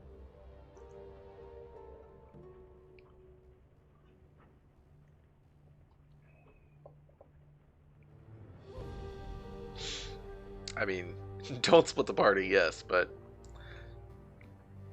it seems straightforward enough. How'd it work out? Surprisingly well, up to a point. Team A, Hanu and Egret, circled around to the loading dock just like we planned. Sui and I waited by the surface entrance. We didn't have to wait long. A couple minutes in, we heard this ungodly crash, and then another and another. As it turned out, Egret had rigged into Shuyan's network of automated forklifts. She had 6 of them running amok in the loading dock, chasing down workers and crashing themselves into anything marked fragile. Sounds like a good time. I know, right? Dreamy smile spreads across her face. I wish I could have been there to see it. Egret's distraction did what it was supposed to. As Sui and I watched, most of the Triad guys at the service entrance abandoned their posts and went hauling off towards the loading dock. A couple guys with baseball bats stayed back, but we handled them easily enough. We slipped inside, made a beeline for the back of the warehouse, where the shiny object was supposed to be. Let me guess, something went wrong. No, actually, it was there, just like we thought it'd be. Door was open and everything. The shiny object was sitting there in a teak cradle, gleaming with reflected light, just like the client had said. Had a ring of Taoist talismans hanging off it like a grass skirt, paper all crinkled with age. We didn't waste any time. I reached in and grabbed the thing. It felt strange through my gloves. The jade sort of pulsed, as if it had a heartbeat. Well, that sounds ominous. Yeah, tell me about it. I wanted to drop the thing, but it was our payday, so I slipped it into my satchel instead. Couldn't get the flap closed quickly enough. Package being secure, Sui and I turned to hightail it out of there, and then things went to shit. The shiny object do something unpredictable? No, not the shiny object. Old man Shuyan. He was standing there in front of us, larger than life. I'm guessing that when he heard the commotion in the loading dock, he'd come running, well, waddling, to make sure his treasure was safe. As it turns out, it wasn't, because I'd already stolen the thing. He looked displeased. What did you do? Well, what do you think we did? He had our backs to a wall. We lit the old bastard up. It was pretty epic, truth be told. Spirits were summoned, spells were discharged, the vault door sealed behind Shuyan like something out of a movie. At one point, the old man leapt onto Sui's back and tried to bite his ear off. I won't bore you with the play-by-play of how the fight went down. In the end, we crushed him. Unfortunately, the fighting had caused some collateral damage. At some point during our showdown with Shuyan, the control panel for the vault door must have eaten an arc of lightning, or the blast of a powerball. It was toast, all black and melted, and neither of us could fix it. So you were trapped in the vault. Yeah, that's about the size of it, and it was only a matter of time before the old man's remaining security guys found us in there. There was still one way out, a ventilation duct up high in the rafters, but it was too small for Sui to fit through. He was a troll after all. I had the shiny object, but if I left Sui there and security got to him, well, you do the math. So here's the conundrum. I've got our payday in my satchel. The team is split. It's inevitable that more Triad 49ers are going to find us, but we don't know when or how many. Egret and Hanu are holding their own in the loading dock, for now. I can stay with Sui to help fight off the inevitable wave of Triad 49ers, but we'll be badly outmatched. Like, badly. The odds of survival won't look good for either of us. If Egret weren't pinned down in the loading dock, she could probably get the vault door open. But in order to get to her, I'd have to leave Sui alone in the vault. If Shuyan's reinforcements find Sui before I get back with Egret, well, Sue's their thumb to draw a line across her neck. People keep doing that in this game. They really like that motion. So that's the scenario, Saddle. Not a lot to work with, I know. Now tell me, what should I do?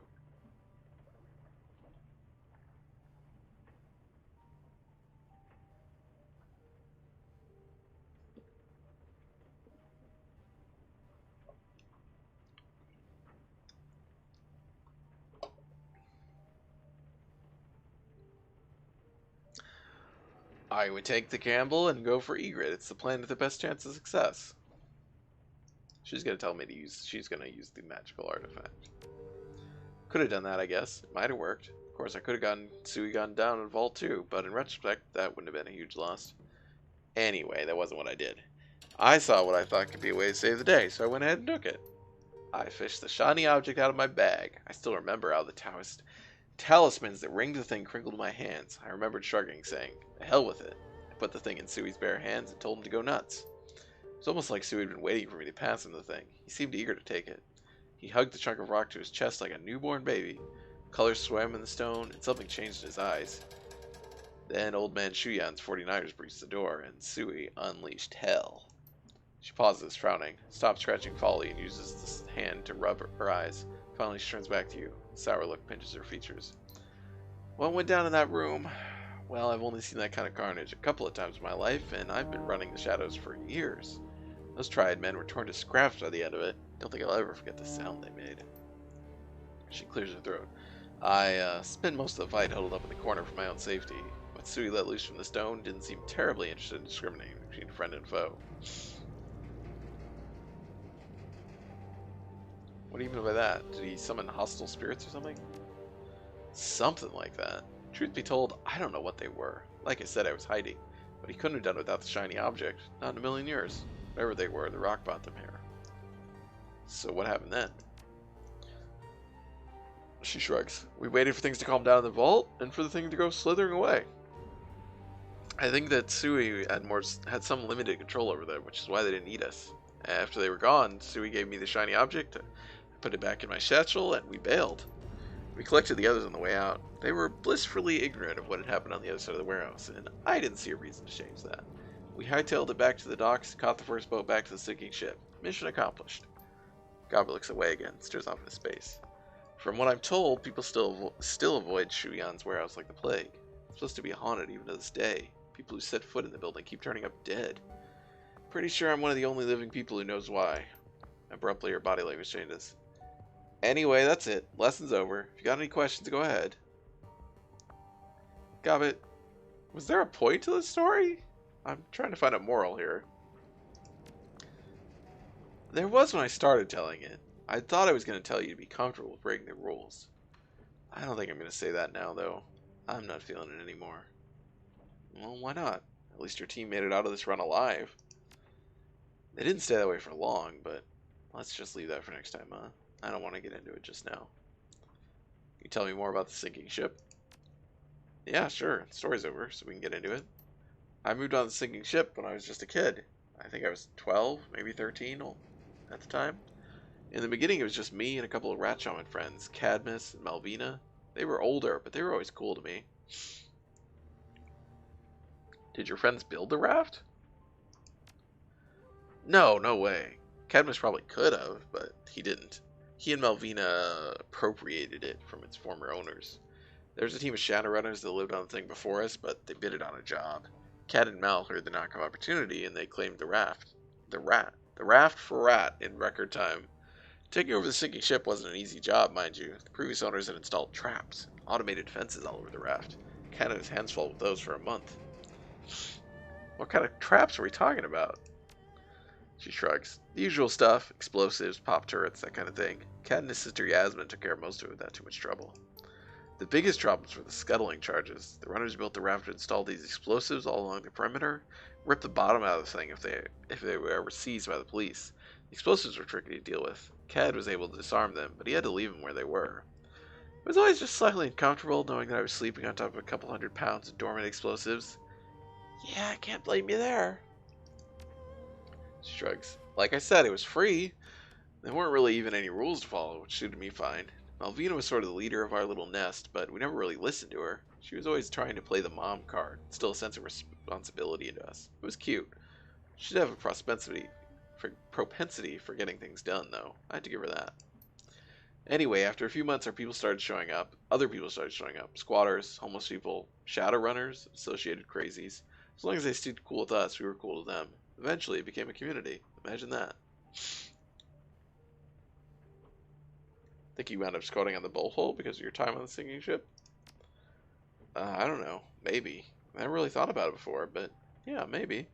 Corner of her mouth curls upward. I guess that I'm a water rat now.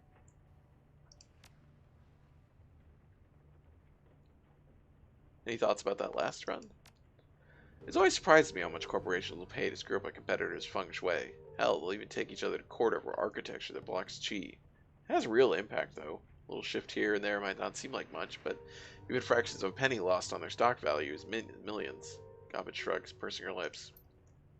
I could see us change the flow of chi in that building, but I still have no idea how to make it work for me. You need a real specialist for that, like a Taoist priest or something.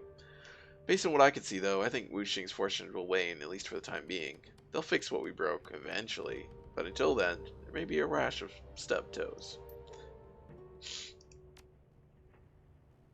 Hey, Seattle. I'm sorry this lesson wound up being a little unfocused toward the end. I'm not really sure what came over me. It happens to the best of us. Well, I still feel bad about it. So look, I'll make you a deal. Your next lesson will definitely be on point, and I'll tell you what it's about up front. No more question and answer sections. How's that sound? Fine by me, Gobbet. Next time. Alright. Go talk to Ractor.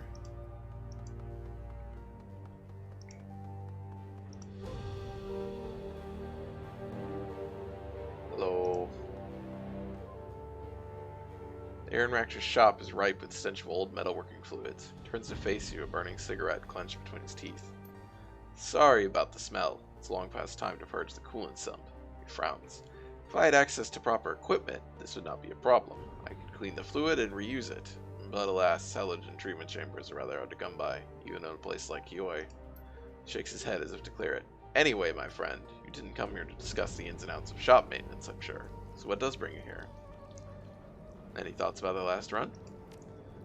I find the notion of chi mechanics, the underlying science behind the flow of magically determined fortune, to be quite fascinating. If only I could perceive the ebb and flow of such forces. I imagine that would be incredible, like observing an underlying force of the universe. But alas, such things are beyond the reach of the unawakened. Sorry state of affairs. I'm surprised that you buy into Hong Kong's obsession with feng shui. No, my friend, not feng shui. Chi mechanics. Feng shui is rooted in ancient superstition. Yes, its practitioners have enjoyed some success at redirecting the flow of good fortune, but this should not be mistaken for evidence that their beliefs are correct. After all, an apothecary might brew up a tonic to treat an outbreak of flu, but that does not mean that he understands why the tonic works.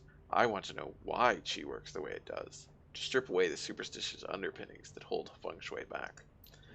But of course I cannot. I can't even see the chi in question, let alone record my observations. I will have to leave the topic for others who are better suited to study it. I've been thinking about what you talked about last time. Mind if I ask you a few questions? Tilts his head in acquiescence. Be my guest. I have no secrets to keep.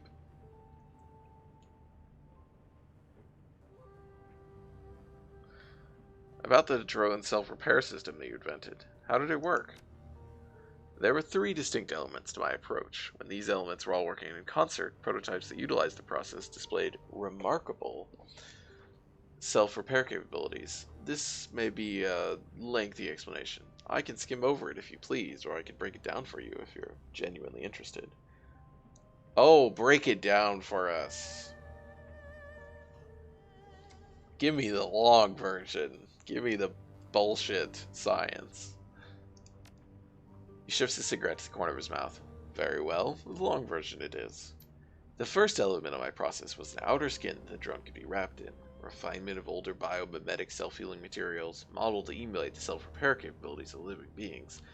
Imagine a polymer composite interlaced with microtubules, capillaries if you will. These vessels are capable of delivering bonding agents to the site a wound occurs, thus healing it.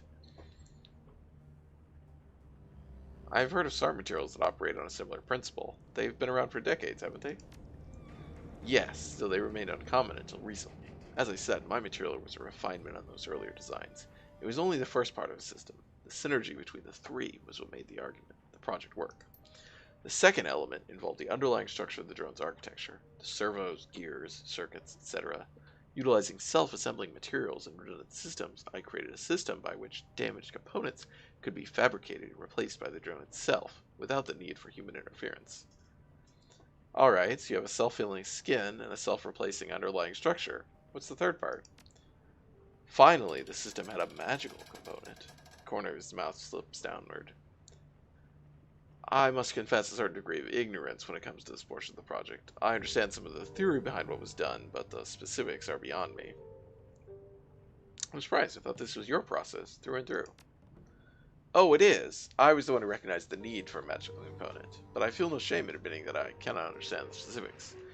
I have a mind for figures and physics in the natural world. Magic works according to a different set of principles altogether. Truth be told, it makes my head hurt. Okay, so why did you need this third component? You said it was your idea. In layman's terms, a magical element was necessary to render the system self-perpetuating. Obviously, no purely mechanical system can repair itself indefinitely. The synthetic skin becomes more brittle with every wound that it heals. The automated assembly components will eventually run out of materials to work with. As a rule, fighting against entropy is a losing proposition. But with magic, we can rewrite the rules, weaken the grasps of those entropic forces to the point that they are rendered negligible. Think of magic as the lubrication that keeps the gears turning.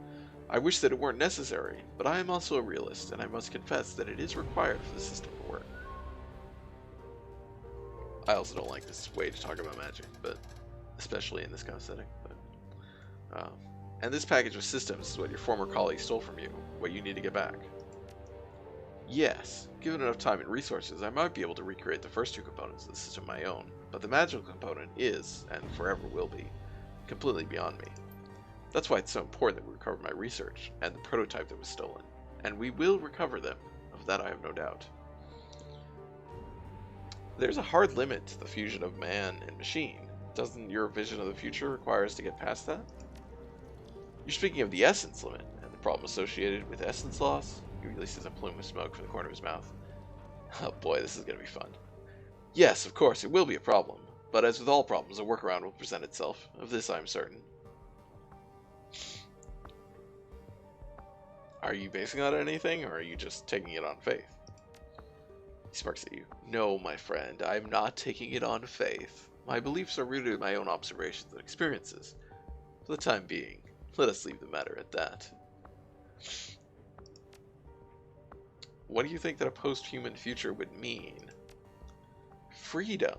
He takes a long drag on his cigarette, sucking the smoke deep into his lungs. When he speaks, it erupts from his mouth in a plume. How is it that this guy doesn't vape? The ultimate freedom to direct our own progress and to steer ourselves as a people in whatever direction we wish. Consider, my friend, every aspect of Koshai was tailor-made for a purpose, dreamed up, designed, and built by a singular guiding intellect. Yes, the thing that's stopping people from having freedom is that they're not robots. It's not the capitalism, the corporations, the fascist police, and militaries.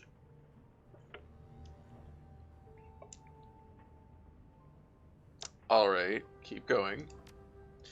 Now think of the circumstances surrounding your own birth, and the building blocks that shaped you into the woman you are today. Your mother and father exchanged fluids, sloppily no doubt, and with all the mindless abandon that such biological imperatives entail. I don't even want to think about that. That might have been the ugliest description of sex that I've ever heard. Ugly, perhaps, but accurate. Sexual intercourse is an inarticulate process, a messy delivery mechanism for genetic material spurred on by hormones and base urges. Any attempt to guide the process on a societal level gets branded eugenics and decried as monstrous, for obvious reasons. What the fuck is this guy? But I digress. The point that I was making was that the forces that shaped you, and me, and anyone else you care to mention, were ultimately mindless ones, blind, manipulative, biological drives that led a sperm and an egg to collide. Add in a roll of the dice and a dash of Mendelian genetics, and here you are. The natural process of evolution and sexual selection guide the development of our species through trial and error. Throw in a few billion darts at the wall and see what sticks. In the future that I foresee, this process will be reined in. Guided by our own controlling intellects. To co-opt an antiquated phrase, the myth of intelligent design will become a reality, but we will be our own gods, reshaping ourselves as we see fit.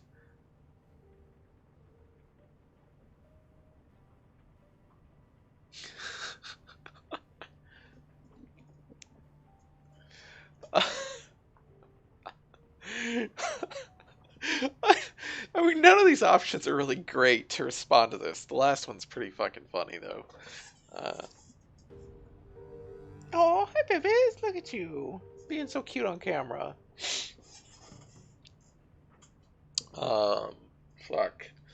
I don't want to be mean to him, even though this is definitely, like, the funniest and probably best response. Like, genuinely probably the best response. Biological evolution is full of choice, Raptor. We choose who we mate with. That choice helps determine the traits our offspring will inherit. Very true, but the pool of possible traits that biological reproduction can select for is small. If I wanted to produce an offspring with gill slits instead of lungs, I'd be out of luck. In a post-human future, I would face no such limitations, nor would anybody. We would no longer be slaves to the selective processes that have dictated our development since time immemorial. We would truly become the masters of our own fate.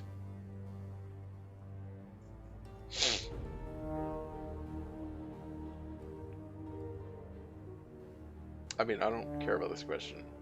I actually don't really care about either of these, but... So essentially, you want us all to be, what, robots? No, I suspect that there must always be some biological component to metahuman life, a degree of randomness, the possibility of mutation. These are good things. Even if we could shed them entirely, I suspect that we shouldn't. What I desire is a truer fusion of man and machine. His eyes flit to Koshé. The drone takes a step forward in response. Modern cybernetic systems tend to be iterations on the biological components that they replace. There are exceptions, of course. There's no analog for the data jack in nature. But on the whole, our imagination has been depressingly limited in this regard.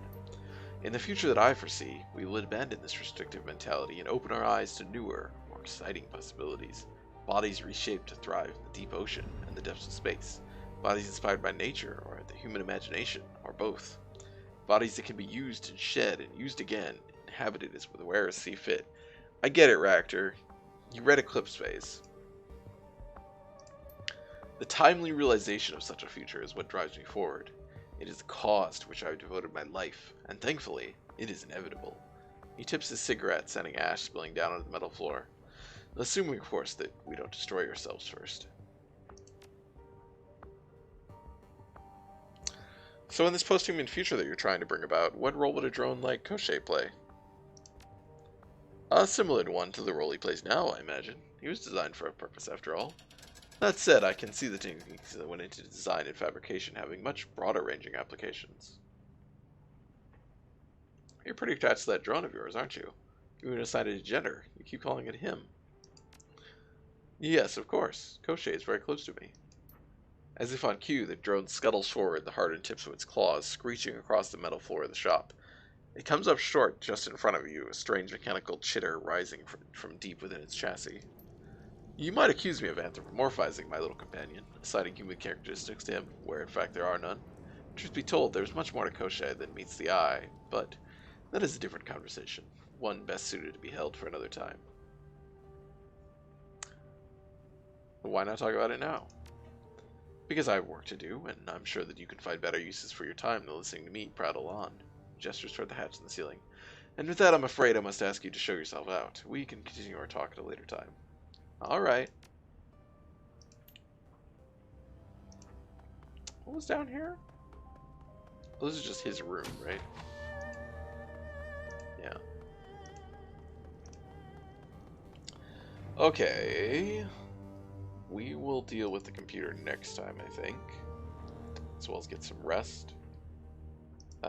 We'll get some money. We'll get some pay data. We're doing good, though. Yeah, so we have 3 more missions.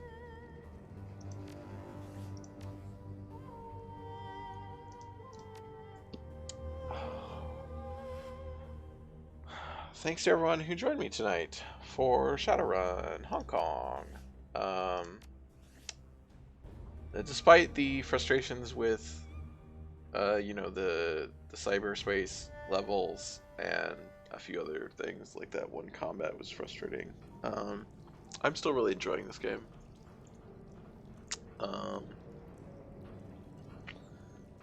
And I'm looking forward to playing more.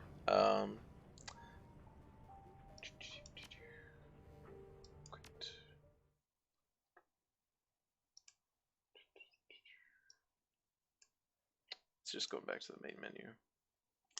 So yeah, I should be back next week with more Hong Kong. On Tuesday probably. Um, Tomorrow night. Oh yeah. I don't know what I'm playing tomorrow night. I can decide that. I was thinking about a couple of things, and I haven't made a decision. I haven't really thought about that much recently, because I've been pretty busy with work and various other stuff. I guess I'll think about that tomorrow. Oh, excuse me. So yeah, I appreciate everybody who hung out and chatted tonight. I had fun, and I hope you had fun, and I hope you join me again in the future. Good night.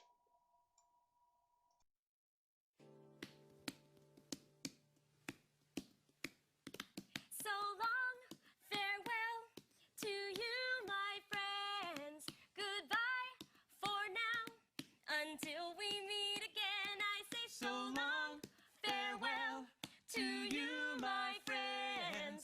Goodbye for now, until we meet again. It's been great to play and sing together in the box, and now it's time to say goodbye. So long, farewell to you, my friends. Goodbye for now, until we meet again. Goodbye for now, until we meet